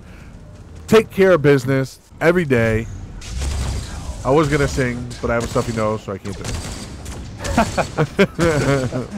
Very well calculated by Team Oxygen. They knew that the duo here from Archon was low, and Crazy Fool grabbed that 3-minute that 3-minute green buff, took it over to the T1 tower and used it phenomenally. It wasn't a two-person gank, but I mean, they used it well. The tower is at 1/5, a quarter health already. Absolutely great job here from Team Oxygen, putting the pain to Archon.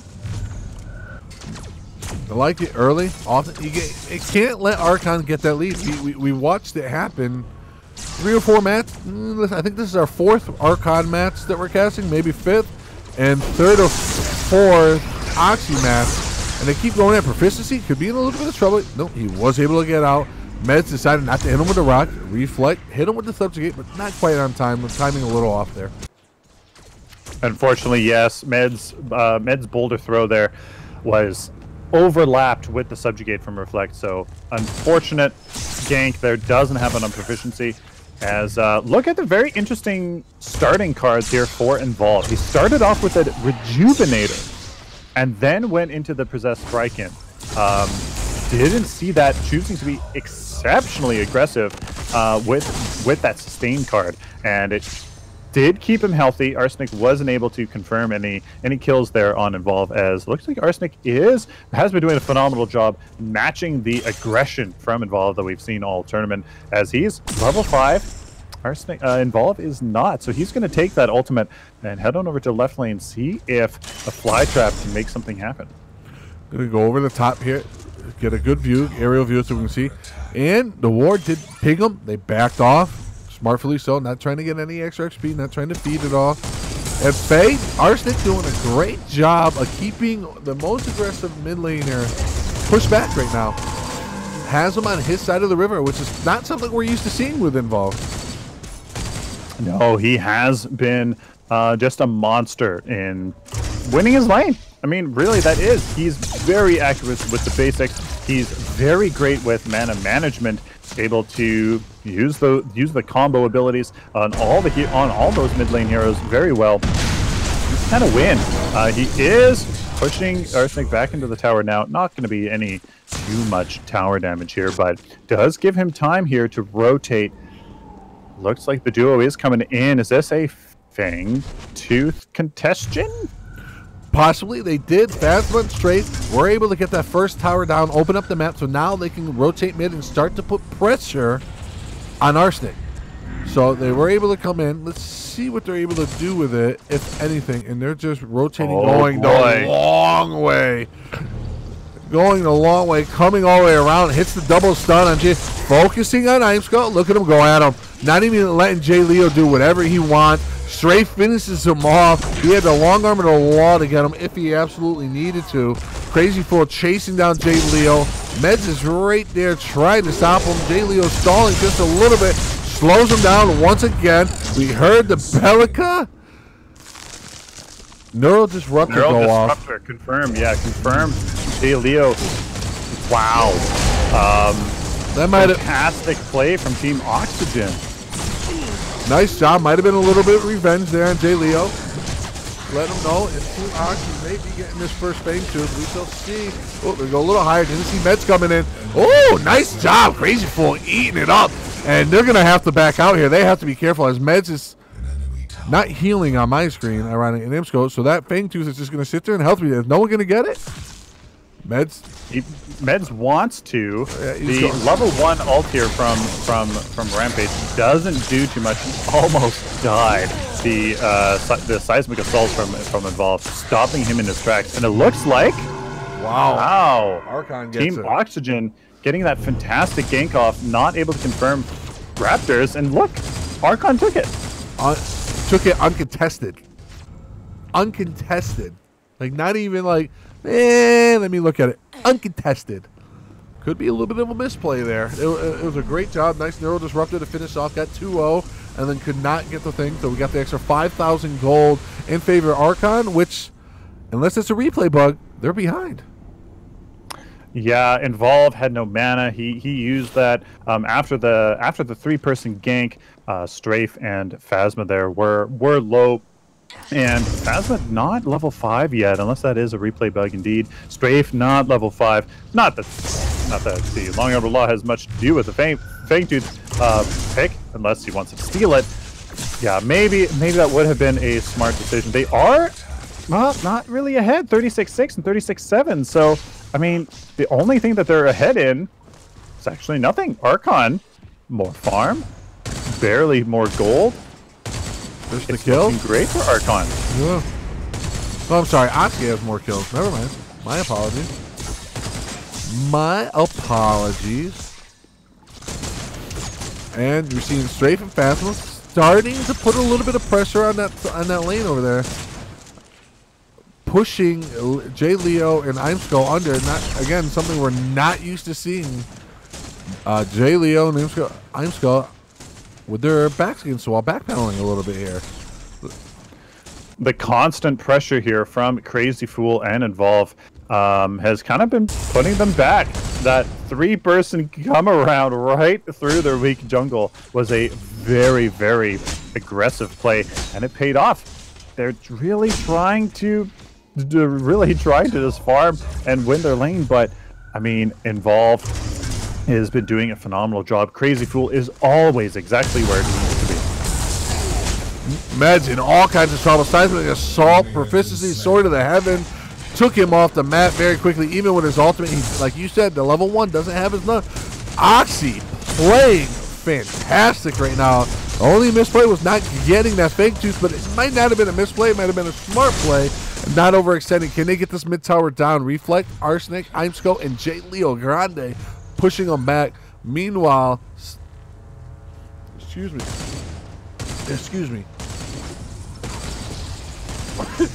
Sorry, Proficiency, we're pushing in the out lane, trying to get down that tower to open up the map once we're allowed pressure going in. Coming up behind him right now is Reflect, and just backs off wisely. They hesitated on the tier 1. They had Archon had nobody there besides Arsenic to contest that. So I find it interesting that they didn't do that, but Subjugate. Oh, look at that. Subjugate into the root, into the Sylphin, into a rock. Mess behind him. Oh, wait, J. Leo's not done. Take a rock to the face. Finishing him off. Nicely done. Nice train of CC there. Subjugate. Ultimate. Rock.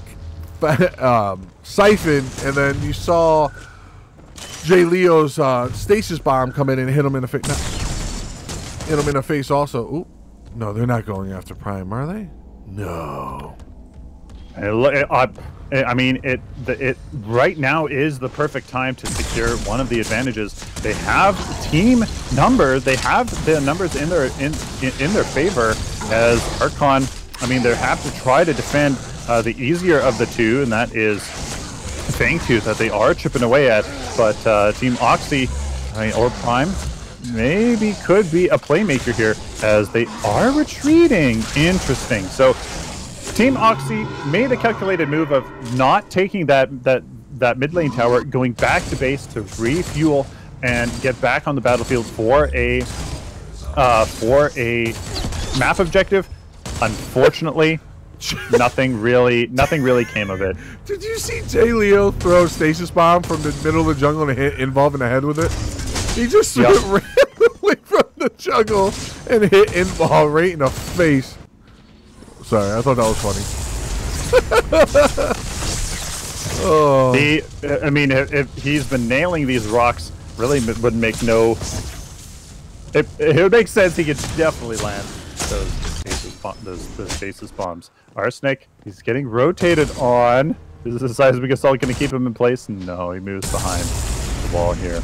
So, I mean, Team Oxy was poised perfectly to take a Fangtooth or Prime, but unfortunately, Proficiency did get taken out.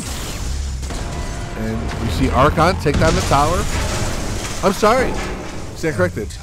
We see Oxy take down that mid tower, open up the map a little bit for him. Wards around Or Prime and wards around Fangtooth. They're going for it. Oxy's going in on it. They have a 5-man on Prime. They're going for the 13-minute Prime. They have a couple. Oh, look at the 3-man Subjugate right there. Trying to stay over the top. Reflect coming in. Here comes Messi. I have no clue who took it, but there is a Prime active. And it looks like crazy for Oxygen has it. Yep. And Meds is just stuck in the middle of no man's land, getting beat up by everybody trying to get away. Oh. Oh, I missed. I followed the wrong action. My apologies there. Woo! Oh my God. 3-2 in favor of Oxy.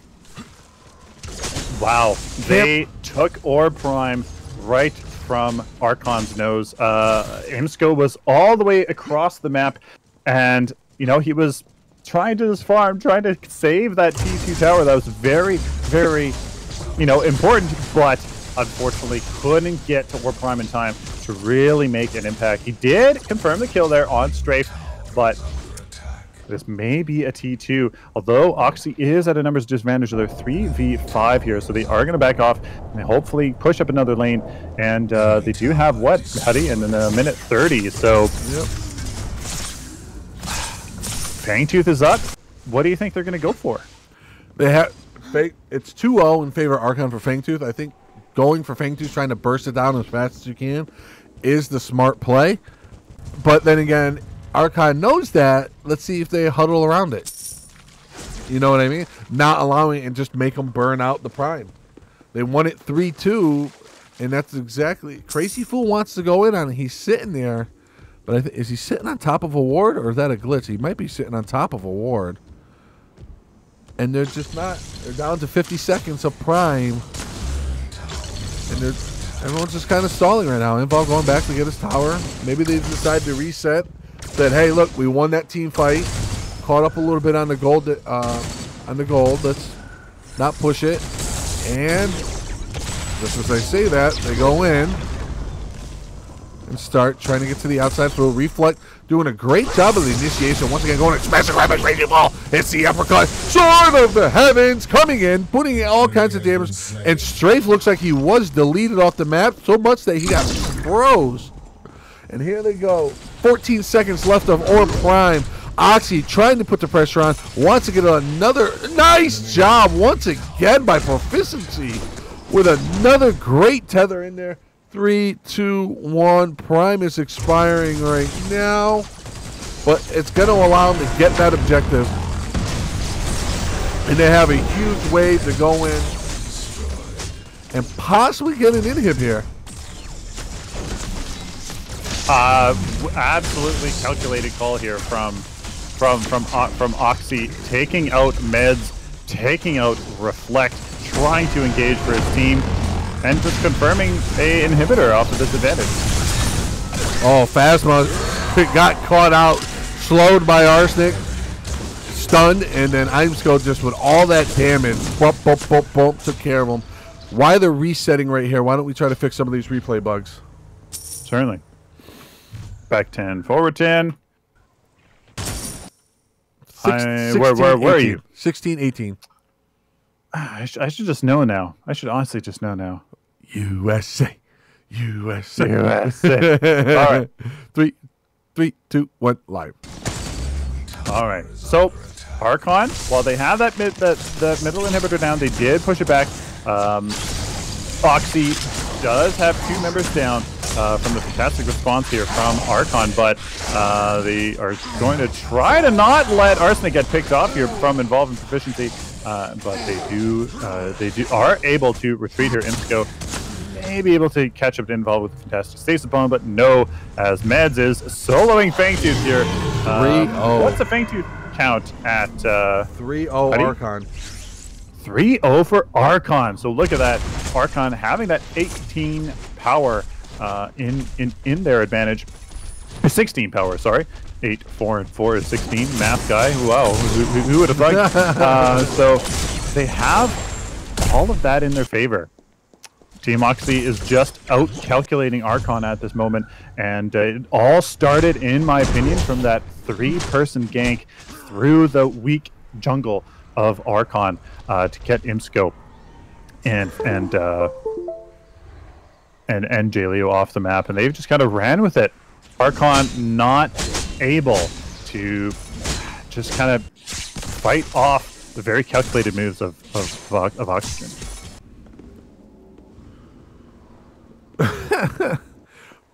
They get 8. They get the 8 bonus damage, and then isn't it 4 and 4? So isn't it? It's 4, 4, and 8. Yeah, so they have 16 additional power. 3-0, but a little quick look here at the decks. I do have replay bugs, unfortunately. I only have Possessed Paragon involved. So Thorned Yomi on Crazy Fool is going to provide exactly what he needs: power, health, and armor, as well as damage mitigation for the rest of his team. This is a ridiculously powerful card. Again, we see Imsco again with that Veil Stepper, a fantastic sustain, damage mitigation, and damage, as well as Guard Piercer, as well as Flame. So 2 flames for either side, could be more. Not too sure. Malik's Prayer and Lamplighter here coming up for Phasma. Probably has a additional card, but maybe not. Malik's Prayer, great healing in a team fight and damage mitigation as well. With that 20 basic armor for 20 seconds. That's a long time. So basically lasting for the whole engagement there. Numbing Rogue coming out from Reflect, really going to help against Proficiency, Crazy Fool, and Strafe in those engagements, giving great amount of tankiness and sustain for the rest of his team. I want to see what they do. Mid inhibitors down. We talked about this last game. If you're going to lose an inhib, you want it to be the mid inhibitor. So you can set it and go back and forth and not be on the other side of the map. It cuts the time in half.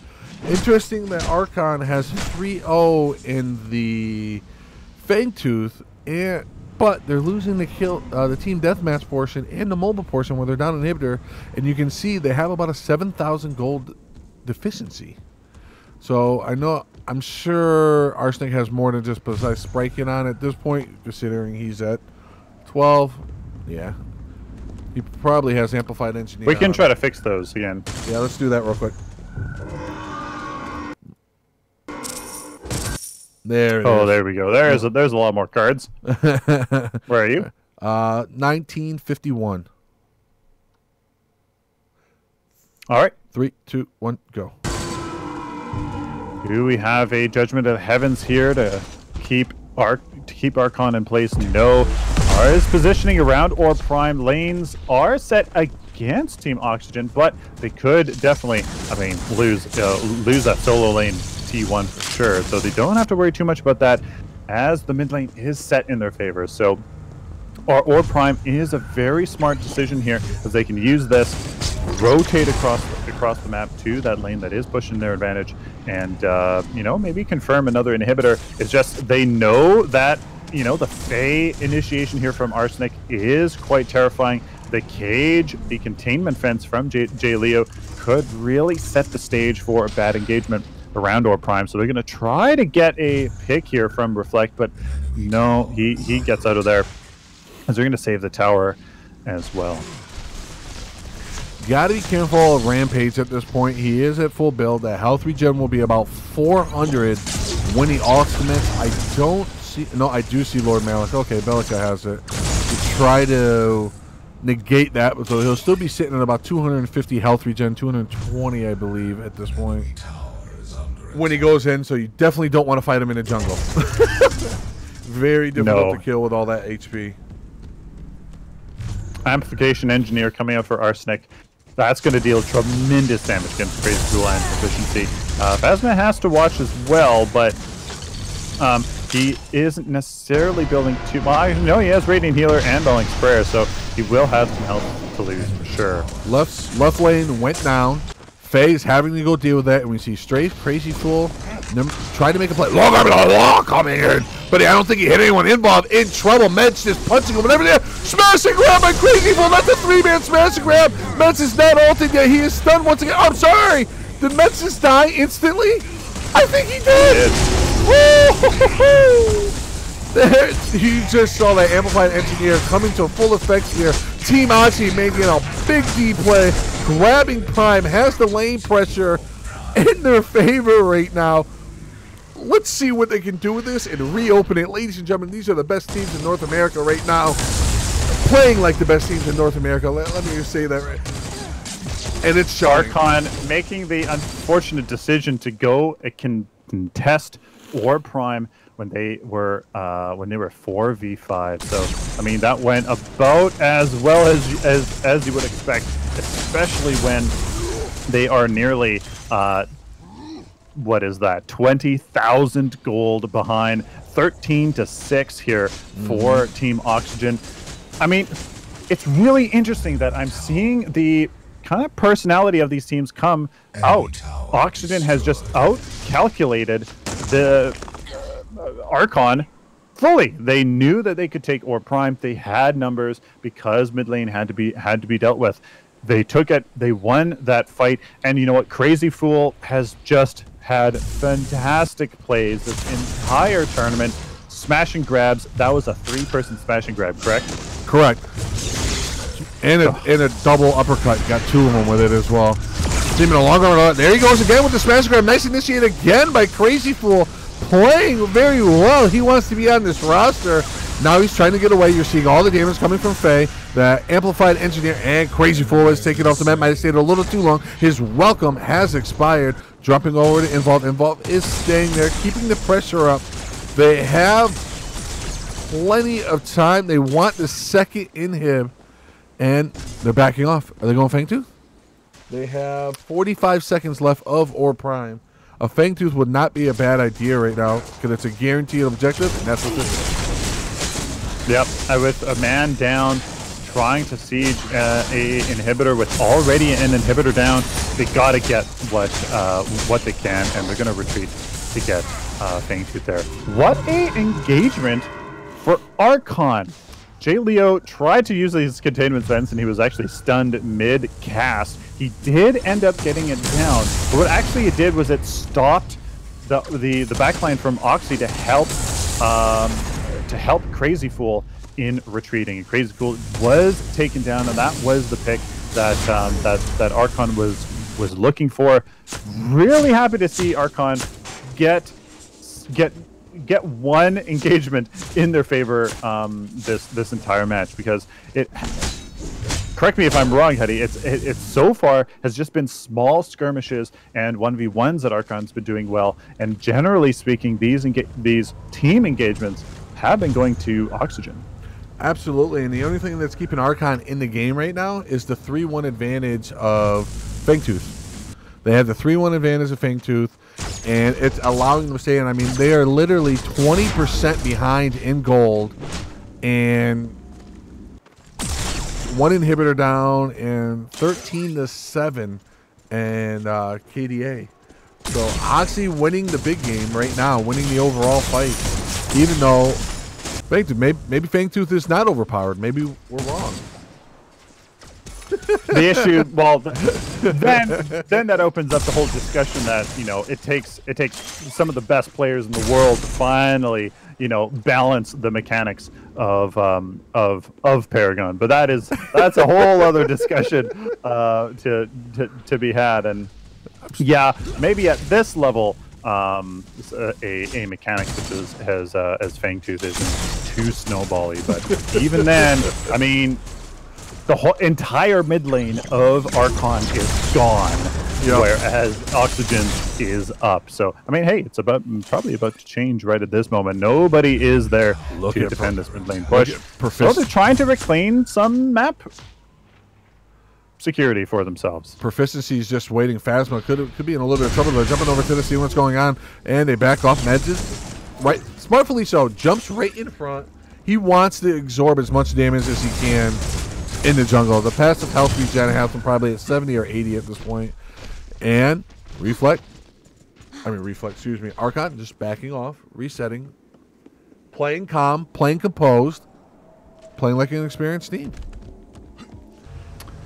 We have a Plague Lord out for Involve to deal with Med's Rampage regeneration. Sevrog's incredible sustain just naturally, even with his Possessed Spryken on. So that is going to be a good card for Oxygen. Again, calculated. You see that Rampage, you need to have that Plague Lord. Great to see that Atomic Soldier out for him. With that Possessed Spryken taking out that second slot. So it'll be interesting to see if Involve does have Power Tap in his deck. Maybe he's going to forego going down a Vitality for Power Tap, perhaps, or just continue down. So he's going to be dealing a ton of burst damage just to follow up the Crazy Fool CC proficiency with his kit, as well as the Zinx Ricochet stun. All grouping up once again. Game 2 of the finals. We saw Archon win, not in super crazy fashion, but a convincing win.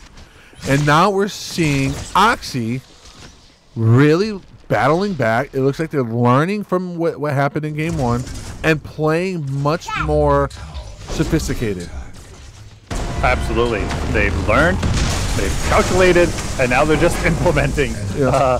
I don't intend to make Oxygen sound, super robotic, but it is such good plays here. Crazy Fool looking for the initiation. Smash and grab misses on Imsco. The Judgment of Heavens does land. There is the Seismic Assault. Imsco is absolutely deleted. That is the pick Team Oxygen needs to continue. There is the Fly Trap, however, to put Proficiency Crazy Fool in their place. They are too tanky, though, to really have anything happen. Reflect is now getting beat up on as Meds is chewed apart from the backline.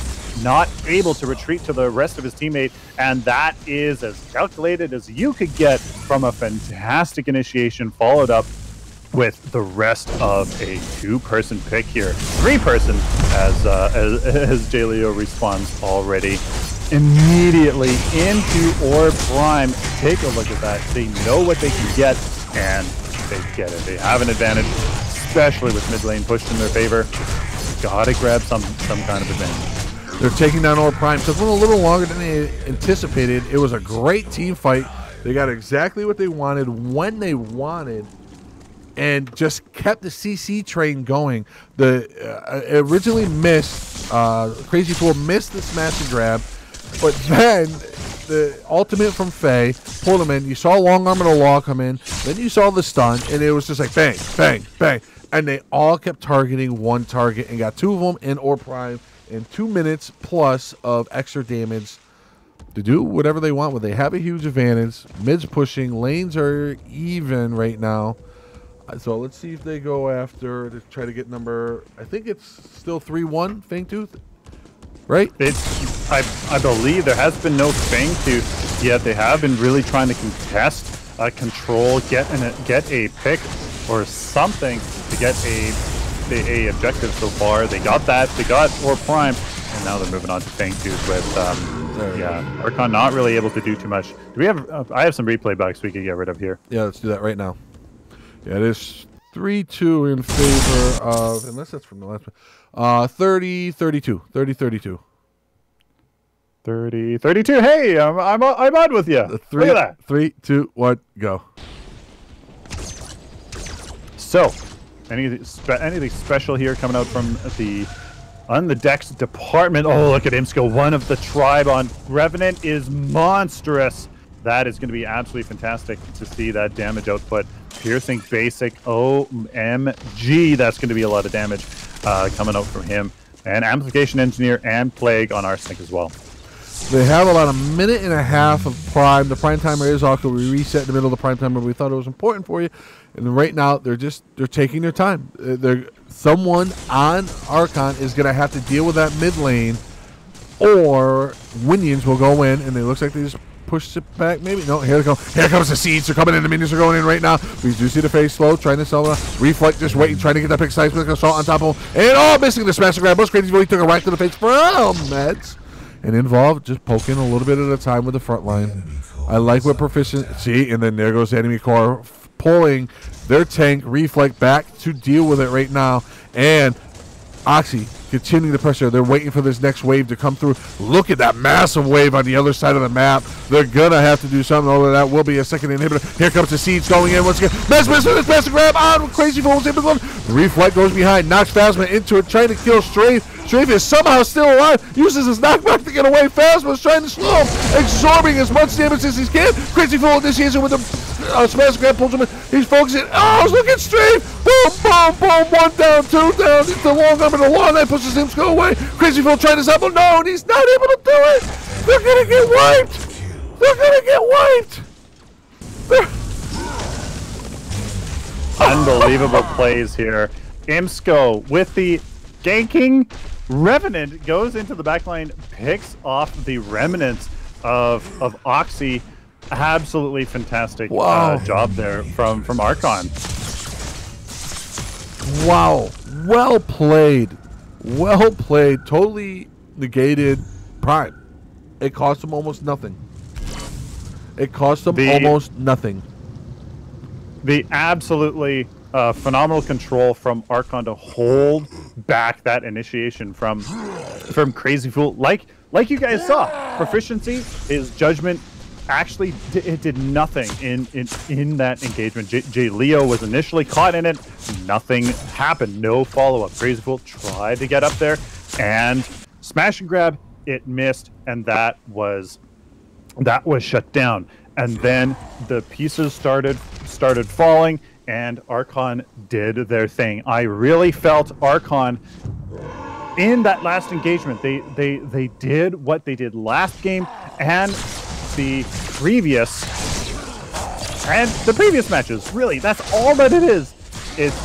I'm really happy to see Archon do that. Now this is going to be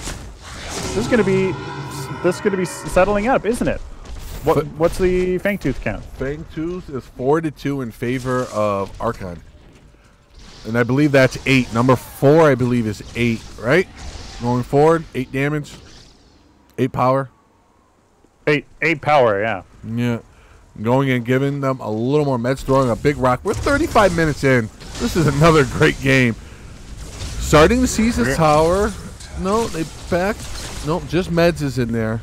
Unless it's glitch. No, meds starting to back off. Crazy Fool a little late on this rotation here. Let's see how the initiation goes. Involves waiting. His proficiency interacts. Seismic Assault on meds. Meds using his ultimate.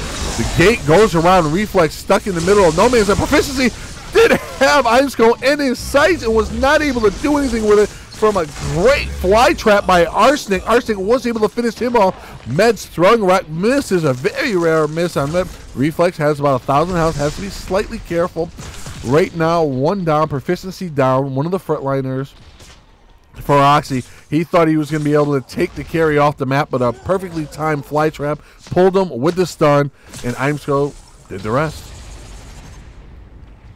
Well done. Jay Leo was the deciding factor there. That containment fence stopped the pressure from Oxygen after the push from Archon. Absolutely did phenomenal work. Proficiency tried to get through that barrier, get into the backline, but all what he was doing, because the rest of his team was in the containment defense, was actually just separate him from the rest of his team. He was picked apart, and that was the pick here that Archon is now leveling the playing field. It may be a inhibitor at this point. The rest of the lanes are in their favor. This should be an inhibitor. I would be focusing this tremendously. Yeah, and Reflect knew that. He went in and just absorbed all the damage, let them focus on it, and he was actually able to kill Crazy Fool involved, not getting out of this one. Fly trap on top of him, pulls him in. That's done.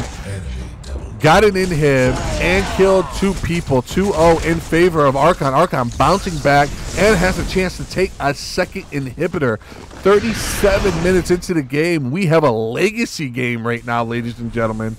We are approaching legacy time.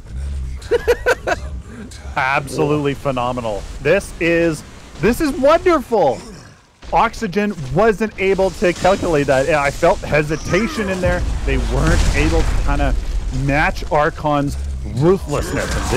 And that was exactly Archon and the strength that they have that I've seen anyways in this tournament, and it was fantastic. They almost had enough to get that second inhibitor they have, 2-man advantage, but I mean they chose to back off, get Prime. This could be the sustain that they need to recontest the inhibitor, but look at Oxygen. Forgetting about the other inhibitor. Oh, this no. might be monster. Oh my goodness, look at this inhibitor. Are they going to get it? Oh, but they're going to lose the other one because they had to go focus on that. What a misplay by Oxy, not going in, and it's going to cost them an inhib either way. Wow. And they're all back. Oxy, a very rare misplay, not losing map awareness. You normally don't see that. It's just, maybe it's just so intense, and they're not used to playing 40-minute games. Wow. This is phenomenal. Look at the comeback for Archon. They're going to get the third inhib. Done instantly. Oh my goodness. Containment fence going down. Is there follow-up from the rest of Archon? No, there isn't. As Involved gets obliterated. Crazy Fool. The damage is so real. Look at this. Strafe is going to go down as well. The subjugate does nothing to reflect. Oh my goodness. Wow, I did not see that coming. Wow. Holy smokes. Unbelievable performance from Archon. That was awesome. Look at Meds. Hold on, let me minus 10 here to get some of these builds. Holy jeez. Unbelievable. Oh, congratulations, Archon. What a game. That was really entertaining. Wow. I did not expect that. I'm being honest. I'm like, all right, we're going to a game 3. Let's get wow. Wow. 1-1 for these teams. Archon taking game 2 Yeah, game 2. Wow. Taking the tournament. Unbelievable. You want to go over the builds real quick? See anything? Real quick here, guys. I mean, Amplification Engineer from Arsenic was enough to get 2 through Crazy Fool and Proficiency. You saw Crazy Fool get annihilated in that last engagement as the amp engineer just went to town. J. Leo here, Malik's Prayer and Arcane Dancer provides him that damage mitigation and tankiness. Oh boy. I mean, one of the tribe for Imsco, I think you saw him chunk through these players as Plague Lord Mauling from Involve tried to stop meds and Reflect from healing through the Rampage and Rage, but Unbroken Spirit from Sevarog as well. I mean, wow. That was holy cow. I'm going to say this right now, and that was the most entertaining game I've been able to cast in all the Fight Night, all 10 weeks of Fight Night last season. This is our 6th or 7th PML together, Sylphin. That was fantastic. Wow. That was amazing. And guys, you want to know the best part about it? They play each other again Thursday night for Fight Night. Make sure you go to Twitter and you vote on it. That was very entertaining. It was exciting to see. 2 teams that are basically newer formed, right? I mean, because Reborn folded. There's no Reborn anymore. And 3 left Oxy to form Archon. So Oxy had to rebuild, and this is where they're here. And what's interesting is Guile beat Archon on Thursday convincingly in Fight Night. So that was a lot of fun. Where did the game turn there at the end? Where did the game turn there? It was honestly that inhibitor defense. Archon, they felt through that calculating nature of Oxygen. Hope I'm not repeating that so much, but it really is what defines these 2 teams for me. You know, Oxy tried to go in. The Judgment of Heavens on J. Leo didn't land, and it didn't. There was no follow up. Crazy Fool tried to get in there with a fantastic smash and grab. That didn't do anything, and Archon used that ruthless nature of theirs to just feel out the rest of that engagement. They won the defense of that inhibitor and then moved on to the mid lane, claimed that for their own. They tried to get the second inhibitor, but they fell back to Or Prime, got that, and that was kind of it. They used that momentum from defending that inhibitor to their advantage, and that was the turning point. Archon got the momentum they needed. Oxygen couldn't. They couldn't come back. It just was absolutely well played by Archon. The shot calling and those last engagements were phenomenal. Absolutely well done here from Archon. I just want to. It's funny. I just want to comprehend. They say there's no comeback mechanic, right? In this current meta, and we just witnessed it firsthand at casting. I mean, absolutely, it was one of the top teams out there, but amazing. And guys, I just want to make sure I take a second to say thank you to everyone who donated on Matcherino, because as you guys may or may not know, everything goes to these teams. We try to build it as much as possible for everyone. Thank you to everybody who subbed to the channel, because that's going to go to help build the competitive scene, allow us to run more tournaments, allow us to do more production. Thank you to one of our biggest sponsors and my co-caster, Sylphin. Sylphin has become an official sponsor. Jumping on, if you guys are interested in sponsorship, please reach out to us, let us know, and we'll be able to do that for you and set it up. I want to give a big thank you to Sneaky Paragon for going in and doing everything. He does all the artwork. It's the reason why it looks so good, you know. To all teams. And who am I missing? Herbalife. Sylphin, go ahead and read the last two. Herbalife. Herbalife and Fade Grips.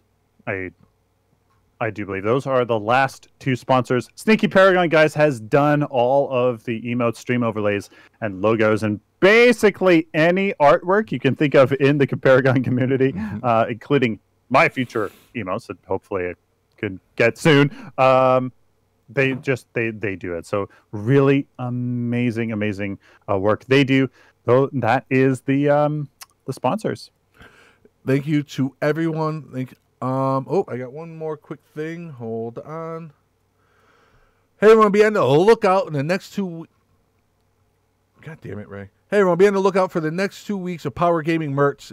Decking yourself out with your awesome swag also has a handy side effect of supporting us and allowing us to run better events, better giveaways, and support these teams even more than before. Thanks again for all your support. Guys, thank you so much.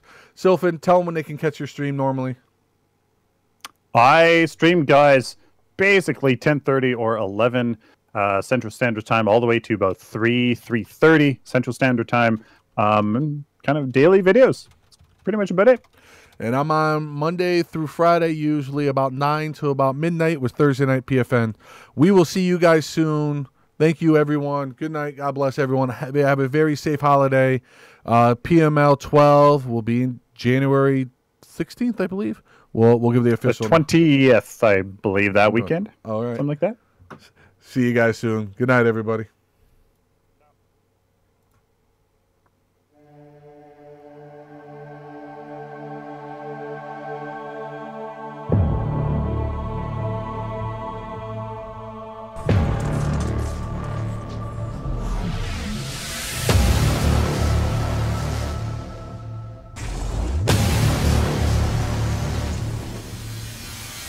Guile came into this matchup as a slight favorite, and it looks like they're doing it. Even Diego on a nice pull there, but he does see everyone invisible. Coming in, just trying to run a wing off. Damage going across. Regal doing everything he can to slow down. There's the power of the Ice Queen herself. Jumping in over here, following with Appy Picker right now. He's going all in, not caring. That's Rayso. He has to have his ultimate. Nothing's going to stop him. He's going, he's swinging. He's going everything he can. He's chasing and decking off over here. By the way, the using his other black all over the top. 1, 2, and 3, but they weren't able to ability. The head going over the top there. Just have Matthew winning. Oh, that was just a no thank you, sir.